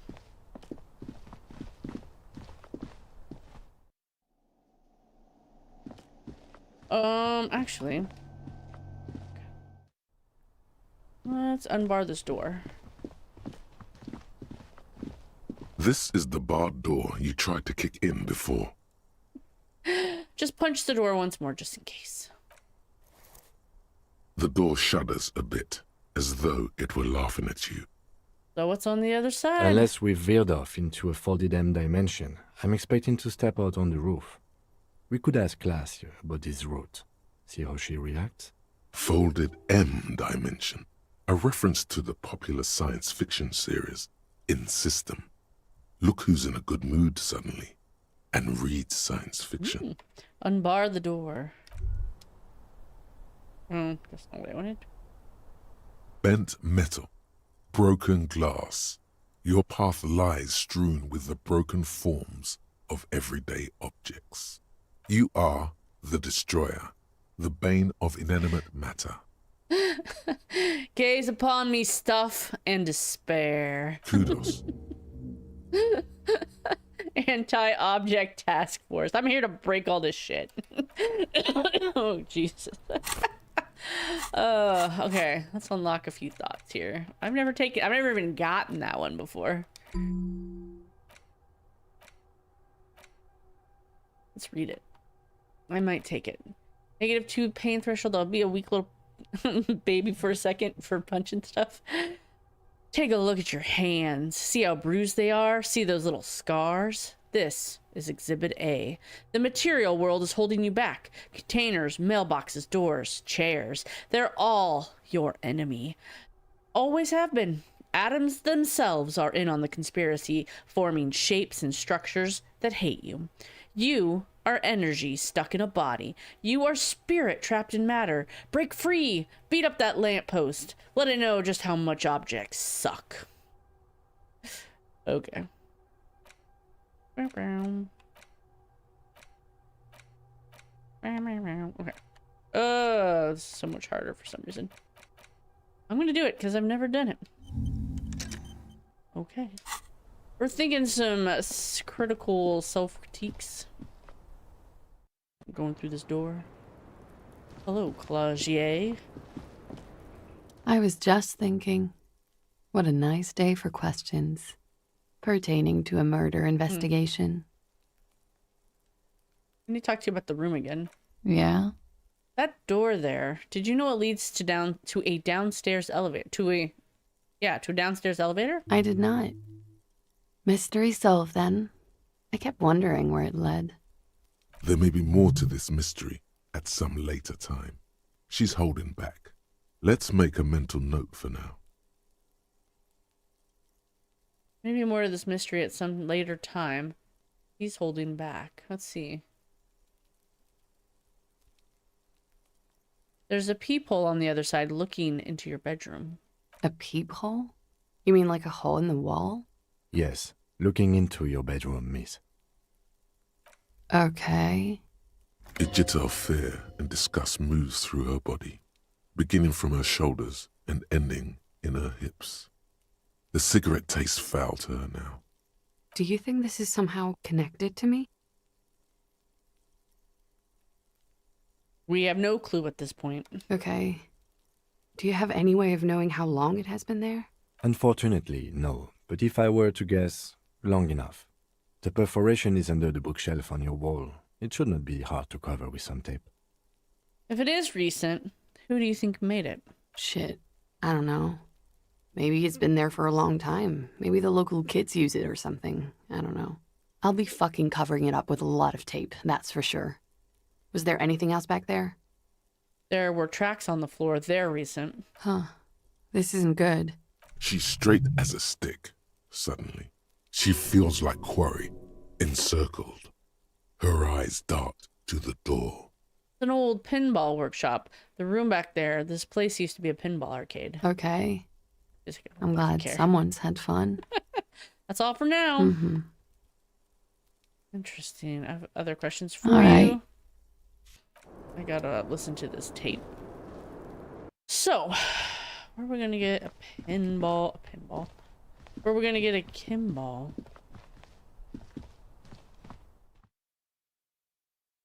Oh, What do you do? Oh, yeah, kitty. He's like, I play game. She's sleeping right here. Like a silly little cat.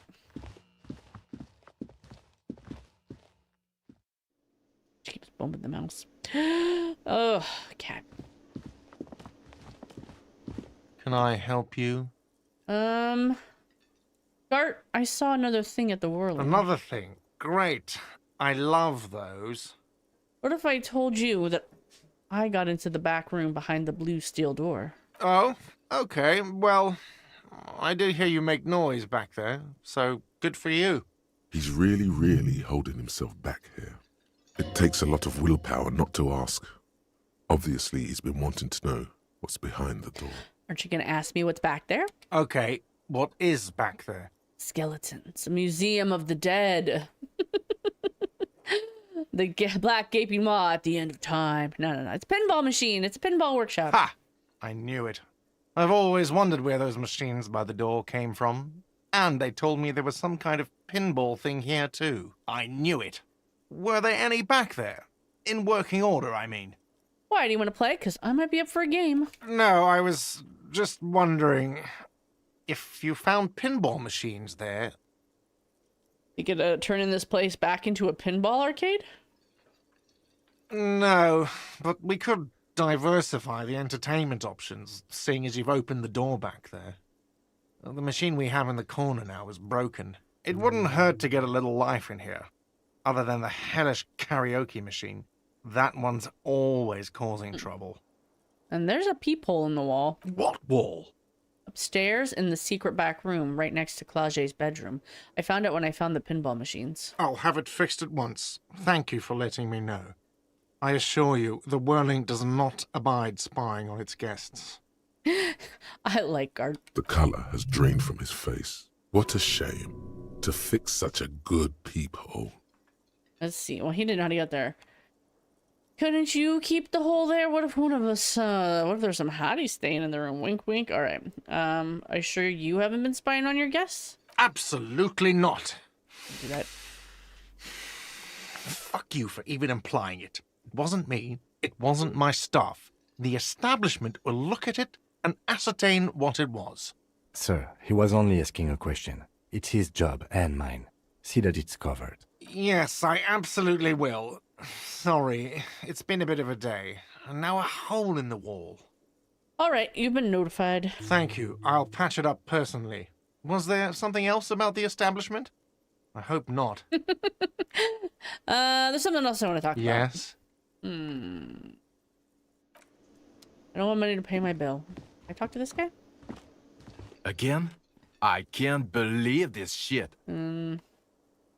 Let's talk about the hangman again. Okay, why not? Okay, I'm doing Let's this do investigation. the old thing over again. We're not wasting time. There is no time. Okay. You think he was hanged as a cover-up? To hide the shooting? Why am I telling you this? I don't know. Oh my god, there's more. Okay. Can I talk to her? The woman in an RCM patrol officer's uniform winces as she notices you. I would really prefer not to talk to you right now. A patrol officer is the lowest rank in the RCM, below lieutenant and sergeant. Hold on, you're a patrol officer of the RCM? Yes, I am. I'm on a murder investigation. Are you the cavalry? I'm definitely not the cavalry. Everything all right? Why don't you want to talk to me? I don't know. I mean, why would I want to talk to you? She's like stuck between two superior officers fighting, basically. She's like the kid in the divorce. She doesn't know what to do. Have I wronged you? I've done that to a lot of people. No, you haven't wronged me. It's okay. Okay, fine. Let's talk. What did you want? What does one talk about with a fellow officer? So what precinct are you from? What precinct? Fucking deranged lunatic. You're getting an intellectually unsatisfying vibe from this conversation. Maybe you're doing something wrong. Are you with him? Of course I'm with him. Why do you ask? Is he famous? Oh, what? No. No, he's not. What are you talking about? Actually, never mind. Don't tell me about it. It'll just turn into another... Whackathon, shit show, pity party, 5-machine pylon. Yeah, the police are right, cool, so am I. Okay, goodbye then.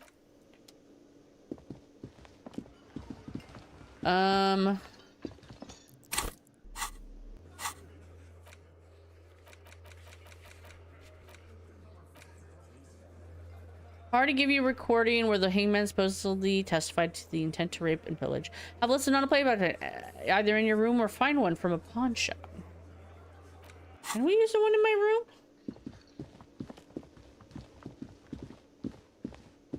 Let's find out. Might be broken. It's Kim also tries not to look at the pile of taped viscera on the carpet, or the weird suitcase on the hat rack, or the potted plant dying in the corner. But it's all just too morbid to ignore. The man is finding it hard not to trip on the tape, and not to send any of the bottles rolling across the floor, where unidentifiable sludge makes it hard for him to breathe. Smells of vomit in here. you're looking at the destruction. He nods. I did it my way. I can see that. You're the RCM's own soldier of the apocalypse, aren't you? Yes. Wonderful. Okay. The compact tape player is still and silent. Seems it has completely broken down now. There's no fixing this one. This would have been very helpful with the Megamix, but it isn't anymore. Yeah, any ideas? My kinema only comes with radio. Let's try to find a new tape player. Perhaps we should talk to Roy at the pawn shop. He has stuff. Okay, to Roy it is.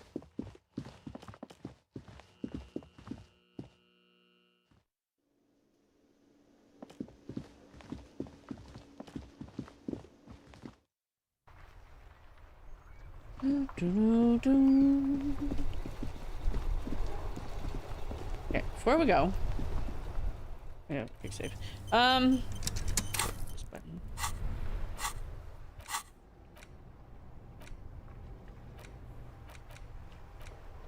Unlock all my thoughts here. Oh. I saw you poking around in Lady Driver's lorry. She in trouble? The racist told her where her cabin is. We only searched it. Still better than me, I guess. Told you there's plenty of others who'd tell on her. But is she in trouble? There's gonna be an investigation. It's that bad. Man, what should I do? What should I do to help her? No need for you to do anything. Don't worry. The police are looking into it. I really don't know how you could help her. Damn. I always warned her to watch herself. Man. Nothing to do now, I guess. Maybe I should just keep my head down and work on my rhymes while I can. What's the plan with those rhymes, anyway? Oh, you know. Tommy Leham's gonna be a musician. Sprechgesang, but with beats. I've got a lot of free time on the road to hone my craft. The correct grammar is Tommy Lahom. Lahom. Why Tommy Lahom? Tommy Lahom was taken. My real name's Jerry Lafitte. Tommy's way better. Oh, Jerry Lafitte's pretty nice. All right, I had another question, actually. The man taps his fingers rhythmically against his arm.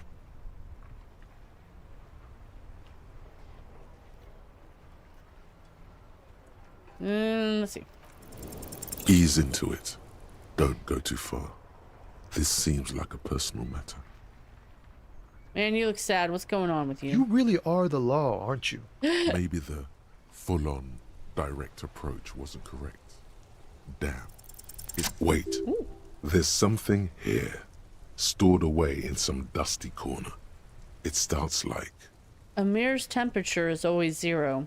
It is ice in the veins. Its camera is an X-ray. Whoa. What else?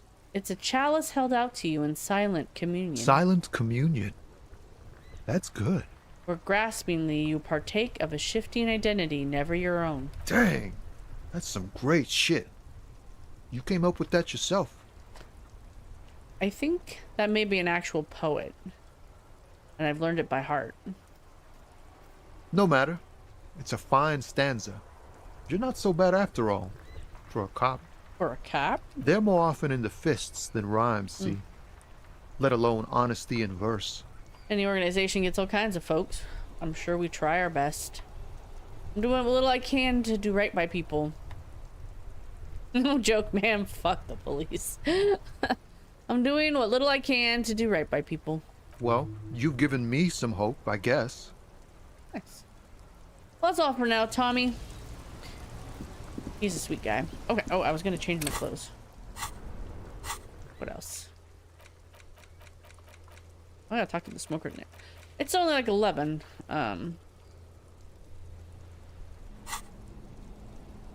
This is gonna take all day. Clothing, clothing, clothing. What do we got here? +1 empathy, +1 hand-eye coordination. I got my visual calculus glasses on. I don't have...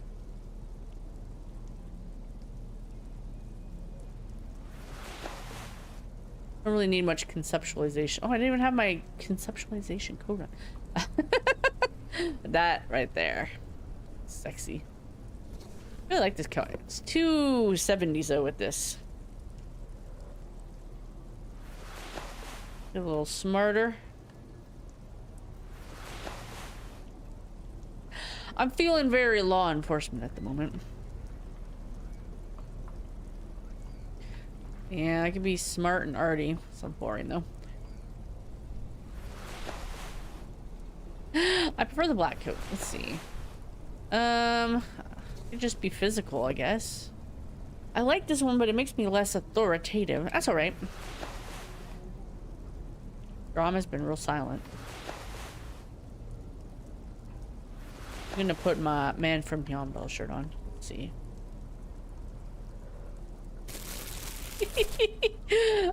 Sexy. It's like mesh covered belly hanging out. Weird. Okay. I don't really need much empathy at the moment. Maybe if I go talk to Uno or something.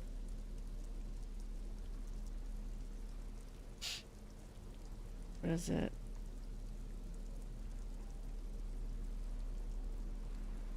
Oh, Half-Life. I feel less, it's kind of slick. I'm better at talking. Let's see.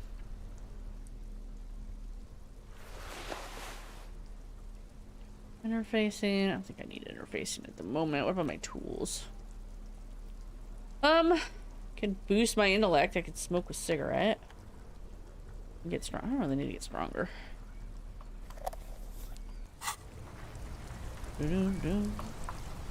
How do I figure out how to smoke a cigarette?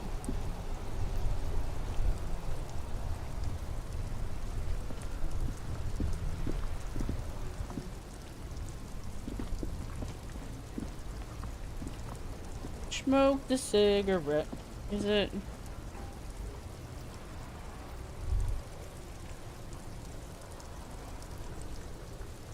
Shift?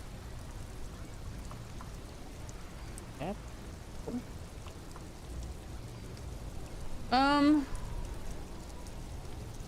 No. No interactable objects, inventory, character sheet dots.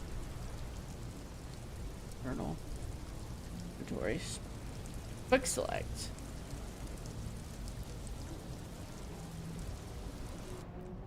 Quick save. Option. Oh. Just up there. Was I just like... Yeah, it was just there. It was just there. I wasn't paying any attention. Hot cabinet. Highlight, zoom, action, interact.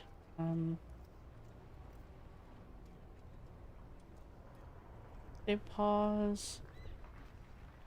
Oh my goodness. Map, journal, inventory, thought cabinet. Those are my little things. Highlight, zoom in, zoom out. Yeah. You can sleep after 2100 hours. Okay. Options, controls.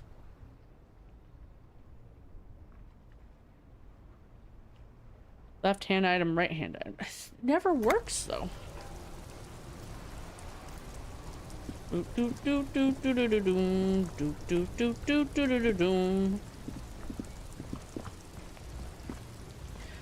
Hey there, buddy. Oops, I didn't want to do that. The speakers below are banged I up. got $500. Everything's still cool here, officer. Persuade him to give you. No, that's alright. What was it I missed? You keep coming back. That's good, officer. Keep browsing those clothes. Keep saving that economy. Saving the economy by buying a bunch of crap. Save the economy? That sounds off. Save the economy? What are you talking about? Haven't you heard, officer? We've got to be economically conscious. Recycle your cash. Keep it in circulation. Don't buy new things. Buy eco. This doesn't make any sense. What exactly does the economy need saving? Look around, officer. You see all these premium goods just sitting there, not getting bought? We've got to keep the flow of goods moving. Is this really the economy we want to leave to our children? We've got to save mother economy. I don't have children, I think. It's just nature. Powerful enemies expand, weak enemies go extinct. This economy is really just a distraction from the cultural issues, you know, immigrants and... I don't think I have children. Too bad, officer. Kids make it all worthwhile. Without kids, who's going to be around to enjoy the economy? You find your hands deep in tattered and faded garments made from weird polyester blends that make your body itch and sweat in all the wrong places. The box smells like cat. Economical, but also trendy.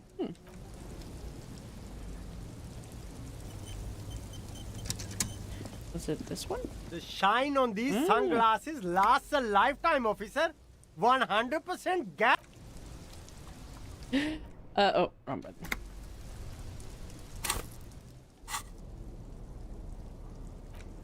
Let's be high concept here. I gotta find the perfect pair of sunglasses. The shine on these sunglasses lasts a life. No luck. All you find is... Oh, that visor is perfect. Hey, at least it might actually offer some protection against the sun. You don't like it? Sure, Square Joe. No problem. I already bought it. You're giving me stuff I already know. Put on my random drama shirt. Actually, I'll put this one.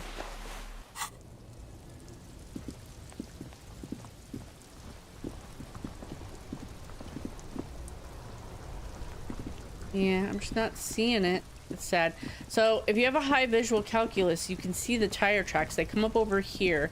They fly up onto the roof, hit this sign, and knock it into the water. Which is hilarious. And then, well, we'll see. We'll be going over there probably next time. Okay.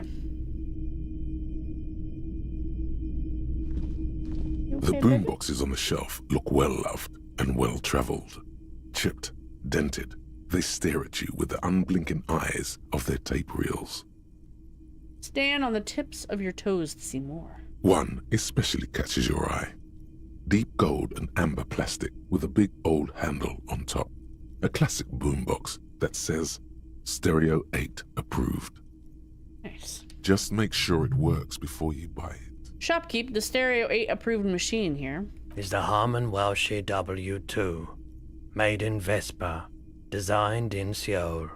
Plays all reel-to-reel formats. 2mm, 8mm, 12mm. It's even got a little radio in there.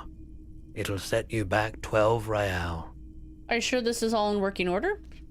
Absolutely. I've tested each one myself with recordings of speech, found sounds and music from a variety of genres, even though I don't really like music. I'm gonna buy it because we're gonna need it for a secret thing. A police discount? No, that's okay. And here you are, quality sound reproduction on the go. It'll play anything, wherever, turn any tape into a conversation of sounds and shapes. Cool. Thank you, Roy.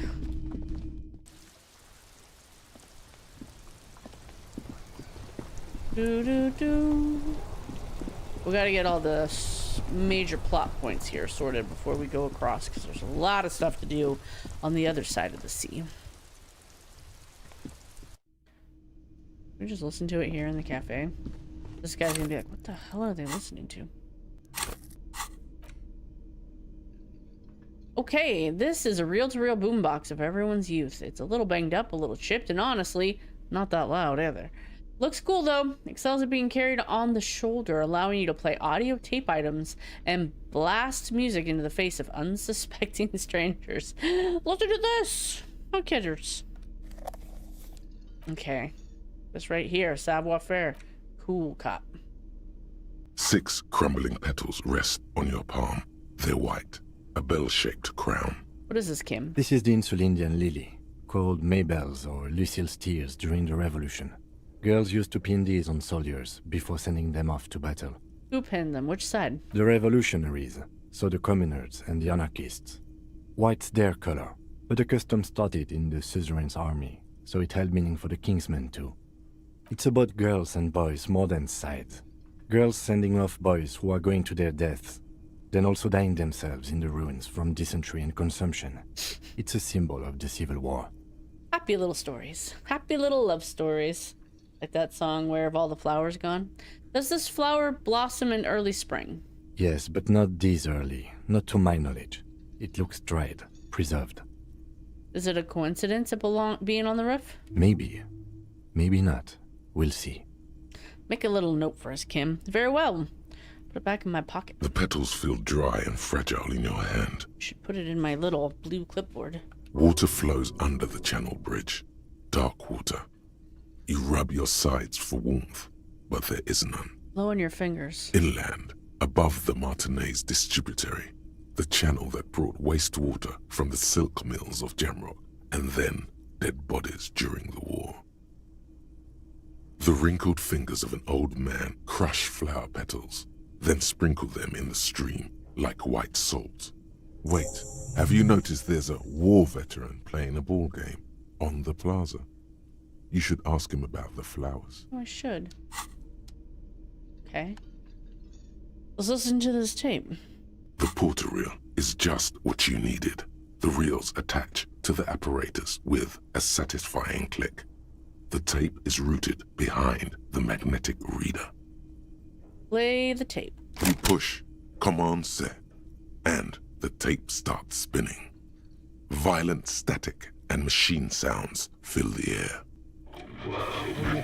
This isn't Revachol. This is a fucking village. I can almost see the elephants. The harbor. That's the son of a Kvalsund crane. When this shit is done, I'm gonna tear that place up. Soldier of the apocalypse style. Kill shit. Dogs and chickens too. Oops. Gonna run a room, Cordy. A real nice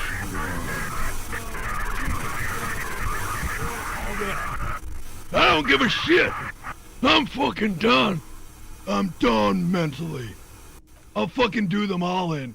Rape that disco cunt on the counter. You know, the dance a whore upstairs. Do it Kohoi style. Never did get that taste out of my mouth. The rest of the tape is empty. The lieutenant presses the button marked Arrete on your porter reel. The tape stops spinning. What was that at the very end? Silence? End of recording. If you say so. What do you think? It seemed authentic enough. Probably recorded off the shortwave, then edited to seem more incriminating. He sounded like he was on patrol around the harbor walls.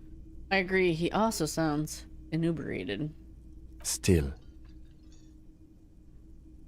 You are familiar with this. It's his look of suspicion. Who's this Cordy? Cordy could be short for Cortenard, one of the other mercenaries, the one he was talking to. Probably the mountain at the harbor gates. Mr. Right to Work.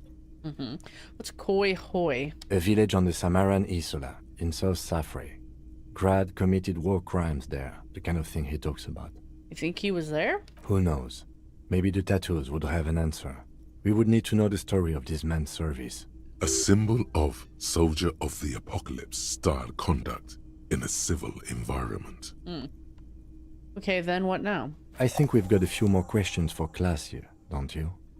This seems to contradict her testimony, at least to some degree. As you take out the tape, the boombox tunes itself back to the cheery radio again, spewing out beats like it's a Friday night. All right.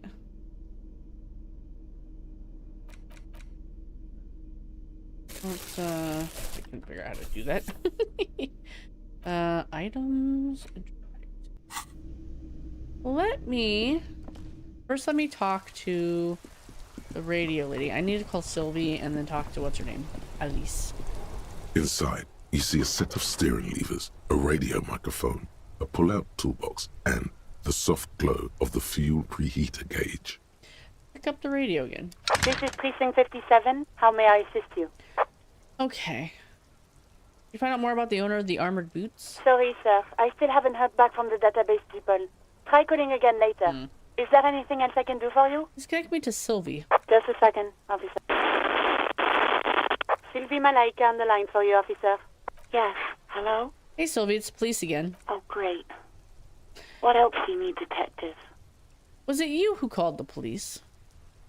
No, not me. But why? Okay. Do you know who made that call? No, sorry. I don't. Not a lot of people have phones around here. Copper thieves take the wires. People don't have the money to have the cables put in again. They use the Union's phone, or the one on the coast. Seems like Glacier wasn't lying when she said it was her. This corroborates her story. She made the call. Okay, next question. Yeah, go on. Okay.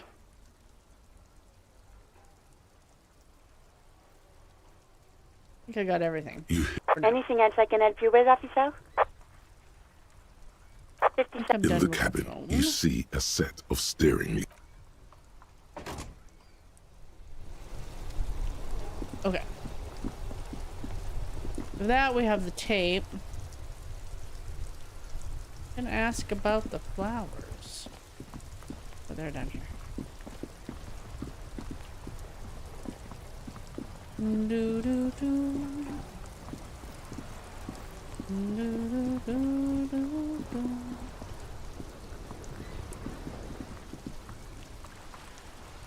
Hello, Rene. Officer, God damn it. Pull yourself together, Rene. What do you want? Do Maybells mean anything to you, Rene? I prefer the old name, Insulindian Lily. Girls bought them to young cadets when they entered service. Wearing them on your cap was supposed to bring good luck. Hold on, is this a royalist military tradition? It used to be. But the communards were fond of them too. Call them revolutionary flowers. Bells of the revolution. Did they bring you good luck? You know what? No. They brought me misery, false hope, and disappointment. The revolutionaries sullied them. You stirred up some bad memories there. I'm sorry. But it wasn't the revolutionaries that sullied the ID for you, was it? She gave them to me too, and your jealous little heart just couldn't accept it. Enough! I can go over these matters in detail with you, Gaston, but not while we have company. So, officers. Maybells don't blossom yet, do they? Maybe on some remote parts of the city they do. But I think you'll have to wait for at least a month. Okay. Oh, I gotta up my composure. Okay. Things to do, things to do. Let's go talk to Clausier.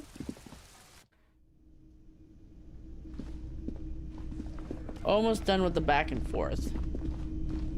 Then we could go explore more. I mean, you don't have to do all this, like...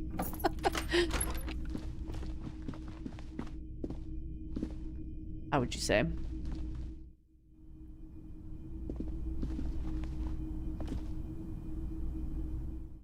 all at once, but a lot of back and forth. Let's get it done. Officer, what brings you up here in the rain? Okay. Hottest Hardy gave me a recording where the deceased states his intention to commit rape. She puts her coffee cup down with a soft ring as the porcelain meets the metal table. Did he? I never said he was a good man, or that he had good intentions. Only that he was never bad to me. She doesn't care. If anything, she sounds amused. On this tape, he specifically identifies you as the target. Where did they get this recording exactly?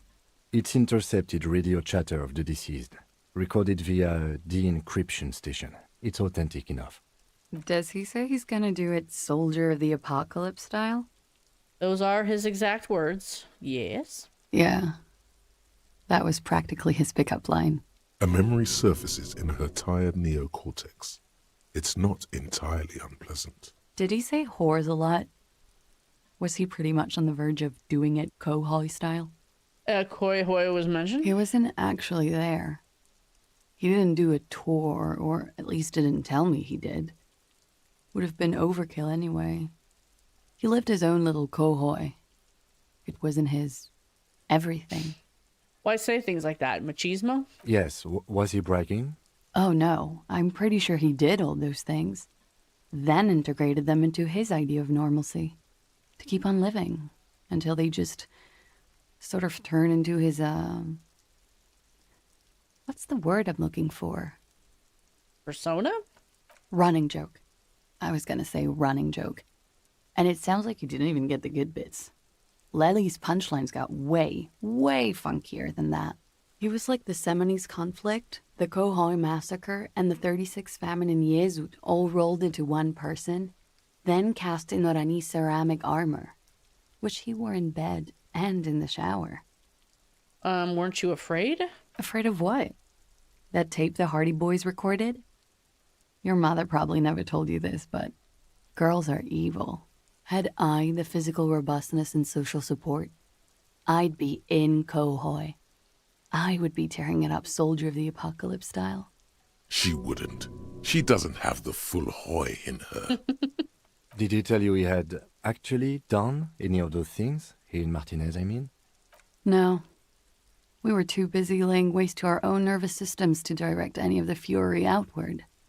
He seemed happy, I guess. At ease. As much as a man like him could be. There is a small measure of pride in her that she could quell the rage in such a being. Thank you for clearing that up, miss. Whenever you're ready.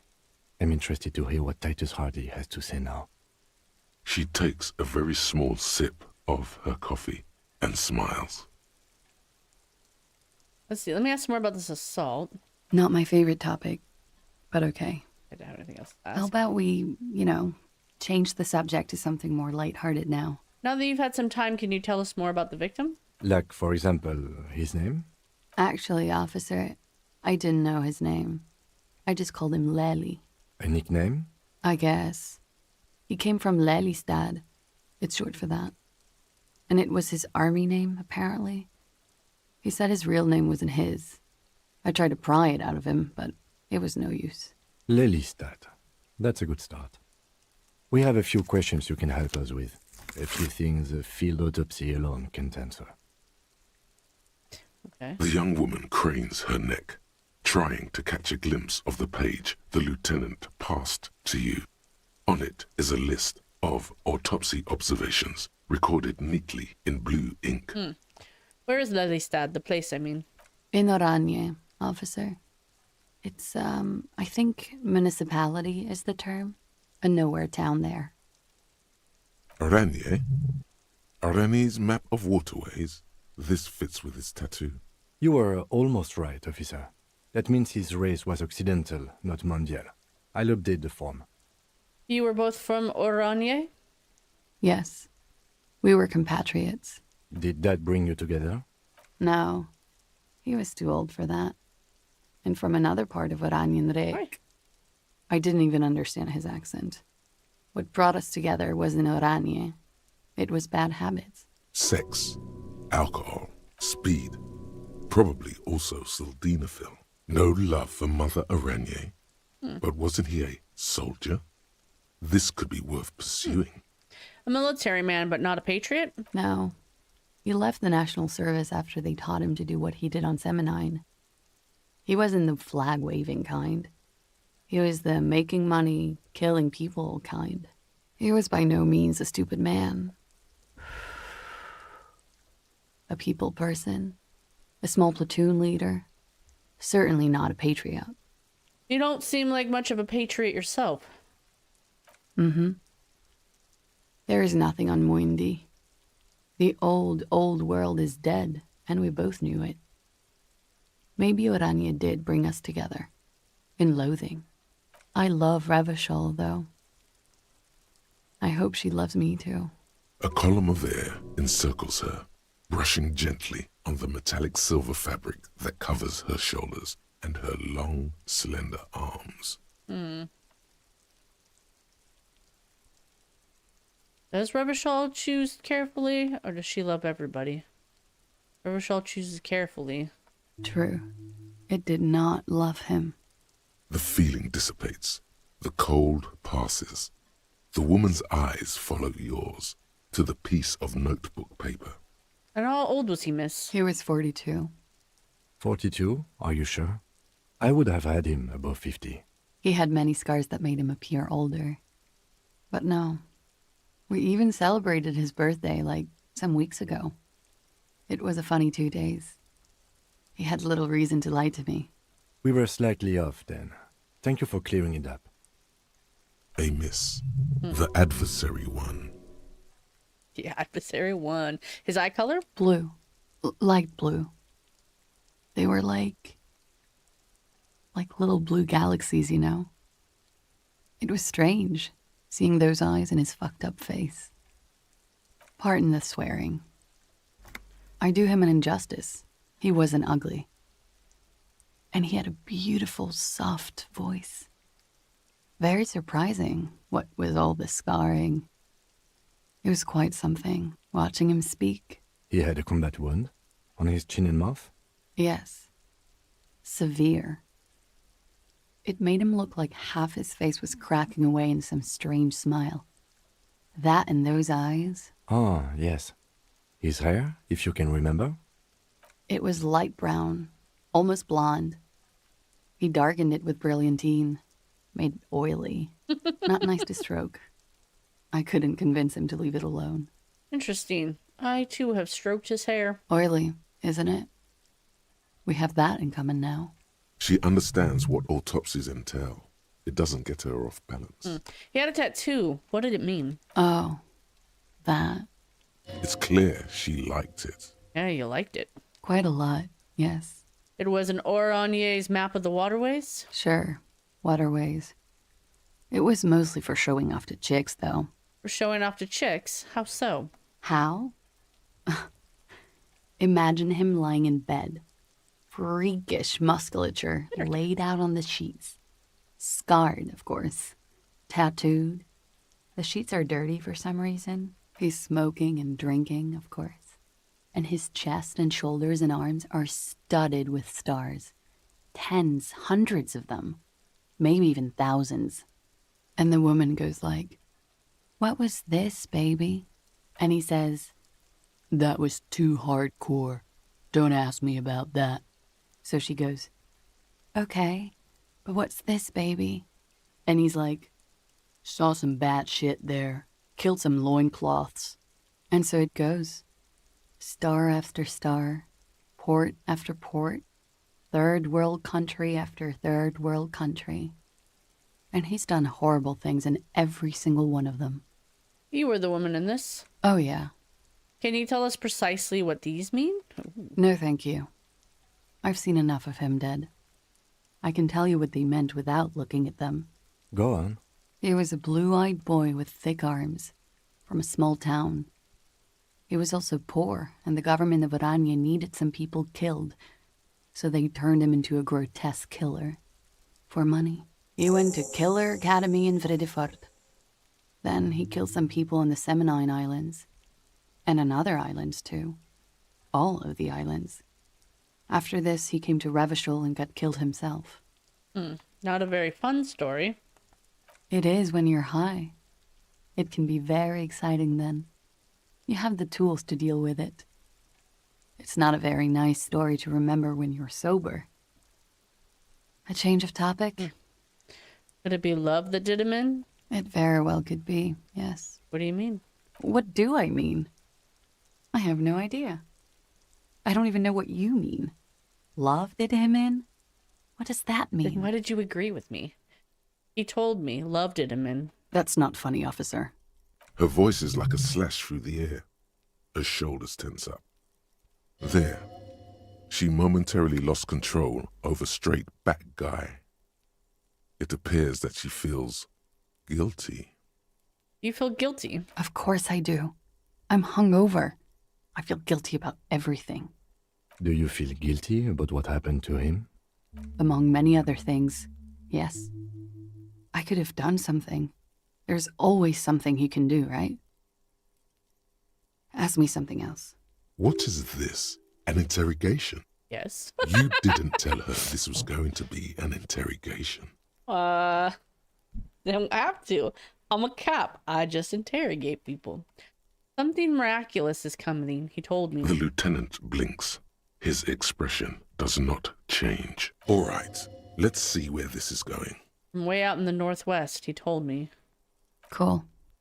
There is a sound, something in the reeds, when the wind combs through them, on the inlet, on the little islands there between castaway tires.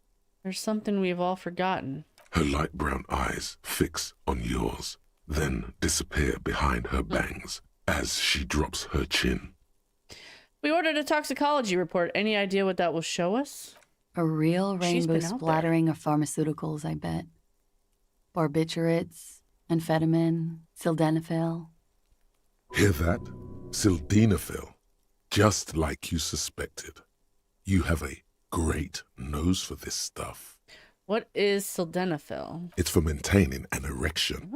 Uppers are vasoconstrictors, so that feat becomes problematic. Okay, and why do I know this? Because you're a scientist, of course. Sure. How much does the toxicology report cost the police of Revachol?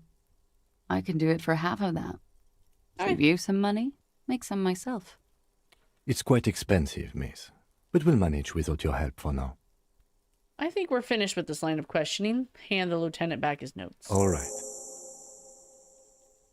Coolly, gracefully, she pours herself more coffee. Turn to this later.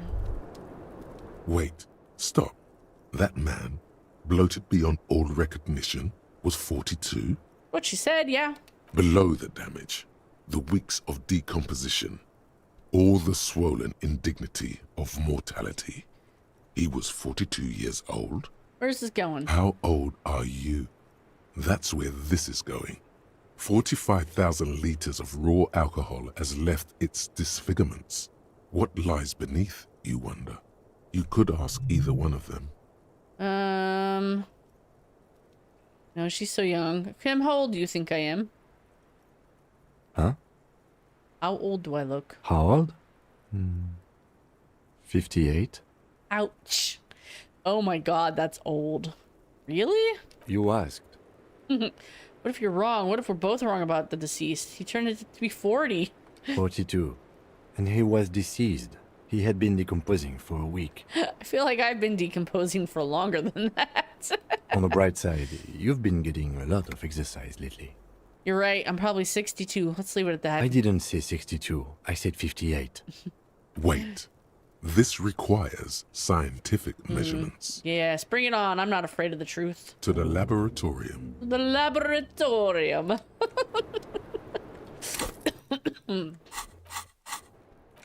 All right. They're all unlocked.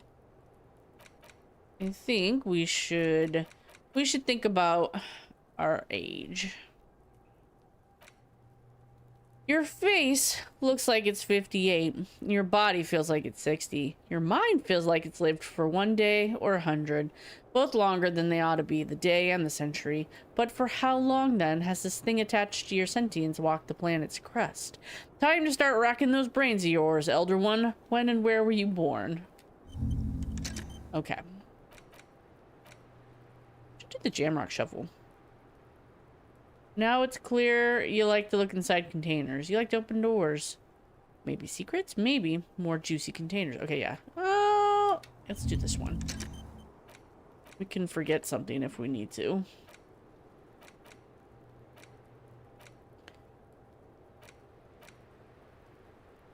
Okay. Dude. Ugh. Wrong one. I like the other one's easier. Just take the elevator. Okay.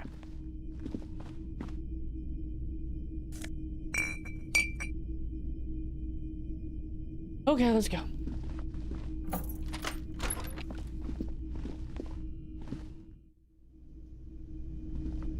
Alrighty. Let's quick save in case we die. It's you again. What is it?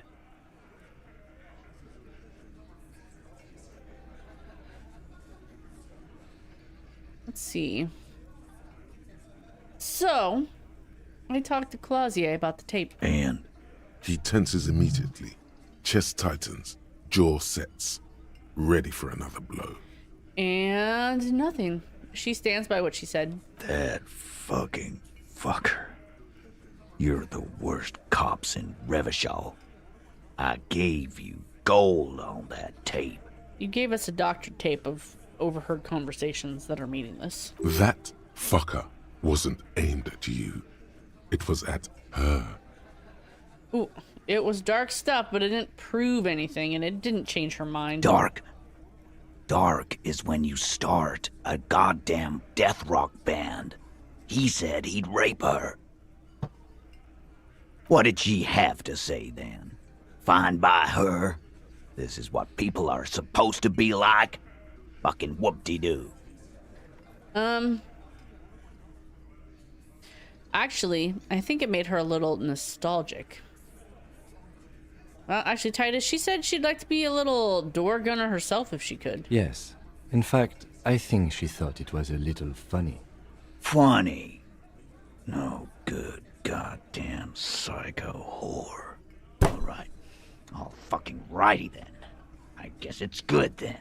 That fucking... Please try to control yourself in the presence of visitors, Titus.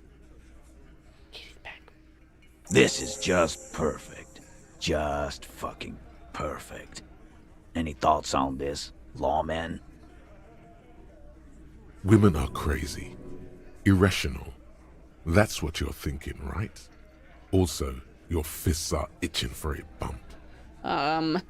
Of speed or to hit people? You know what I think? Women are crazy. Not really what I think, though. Maybe she isn't who you thought she was. Maybe she is still in denial, you know, like a defense mechanism. Straight with me, Titus. What really happened? Maybe she isn't who you thought she was. Nah. I know her. She's just a girl. In over her head. Titus, she has my whole skill set compromised. She's some kind of pro. What kind of pro? Y'all saying she's a hooker? No, he's not saying that. Forget about it. You straight with me, Titus. What really happened? I already told you. We fucking hanged him. Okay. There's less gusto in his voice now. His men, too, are growing increasingly silent. The man is slowing down. Looks like a bad blood sugar crash. He can't keep track of all the variables anymore. Come on, Titus. The stakes are too high here. There will be blood on the streets. The tribunal, remember. I know you're tired. Why don't you just... You know what? I am tired. I'm tired of you, them, and the whore upstairs. Next time you see her, tell her Titus said, "Fuck on!" This is the petulant rage of someone who's at the end of their wits. It was a short walk, though. That lying, scamming. We're done. This is over. You understand? Your little investigation is over. Yeah. There's silence in the room. Elaine starts saying something, then thinks best not to. On the floor, beer drips out of the can into a small puddle. No one does anything about it. What is this quiet funeral shit? All we need is some beers in us. Bartender, 20 beers for the Dock Workers Union. Why do we make it 40, huh? Why do we make it 100 beers? You're not loud enough. 100 beers? Now we're talking. Hoppity hop over here, cafeteria manager. The window might be closing. The more beers they get in them, the less cooperative they will be. Okay. Wish me luck. Klasia is playing them like a fiddle. Tell them how bad they got played, and they'll tell you the truth. There are many ways to go about it. You guys are All always of them telling me they're good. Really good. And you guys are always telling me they're good, and then they aren't. Those are the other guys. My shit is solid gold. You can trust me. Can I? All those ideas looked really bad. Oh, you don't like these arguments? Let's see you come up with your own then. Come on. Everyone's waiting. Where are they? I know what's going on here. I've been wrong too. This fucking dark shadow over my heart. Titus, the same thing happened to me. She manipulated me too. I'm gonna tell you a little story about Kim here. Kim, I'm gonna need your gun again. No. Titus, the same thing happened to me. No. She manipulated me too. I know what's going on here. I've been wrong too. No. No, I'm not gonna tell you a story about Kim. I'm not gonna ask for the gun. That's dark. I don't think I want to do that one if it's what I think it is. Titus, the same thing happened to me. She manipulated me too. Sucks for you. But get this straight. No one manipulates Titus Hardy. I knew I was sticking it in crazy. Fluffy, pretty cat. Okay. But you have no idea what you're doing up there. I can see it in your face. Every time you come down and sing her song. She's in your head, man. You're fucked. Brutal, Titus. Brutal, but true. She has a hold on him. The witness has no hold on officers of the RCM. My partner was just trying to get you to come clean in his unusually emotional way. Why did you say she's manipulating you? She's manipulating them. Remember? I didn't tell you to say that. Who told him that filthy lie? It was me. I made you sound weak, and I shouldn't have. But this guy, Goldmouth, he's way in over his head. Be careful with his so-called advice. I gotta bump my rhetoric before I could talk to Hardy again.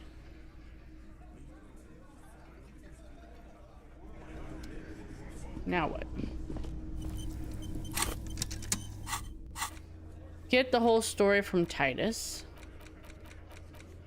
Ask Claudia about Sunday night. When Kim's not around to stop you, ask Claudia about what she heard from her room that night before you emerged to reality. Adds more beauty to the wall. Ask the scab leader about the tattoos.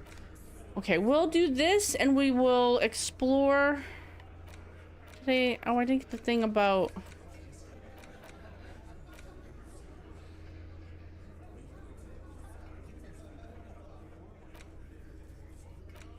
We gotta talk to this guy in the nighttime. What time is it? 3? Okay, next time. I have tomorrow off. Nothing to do. Today I have stuff to do though. Might play more tomorrow, I might not. If not, it'll be next weekend. Gotta ponder my options here. I might play a little more tomorrow though. A secret special stream for the ladies. But until then, I will end it here. We will, what's my goal? Next time we will go, we'll talk to the guy outside. That might kill me though, so that might not. We'll do that. We will do some exploring across the water.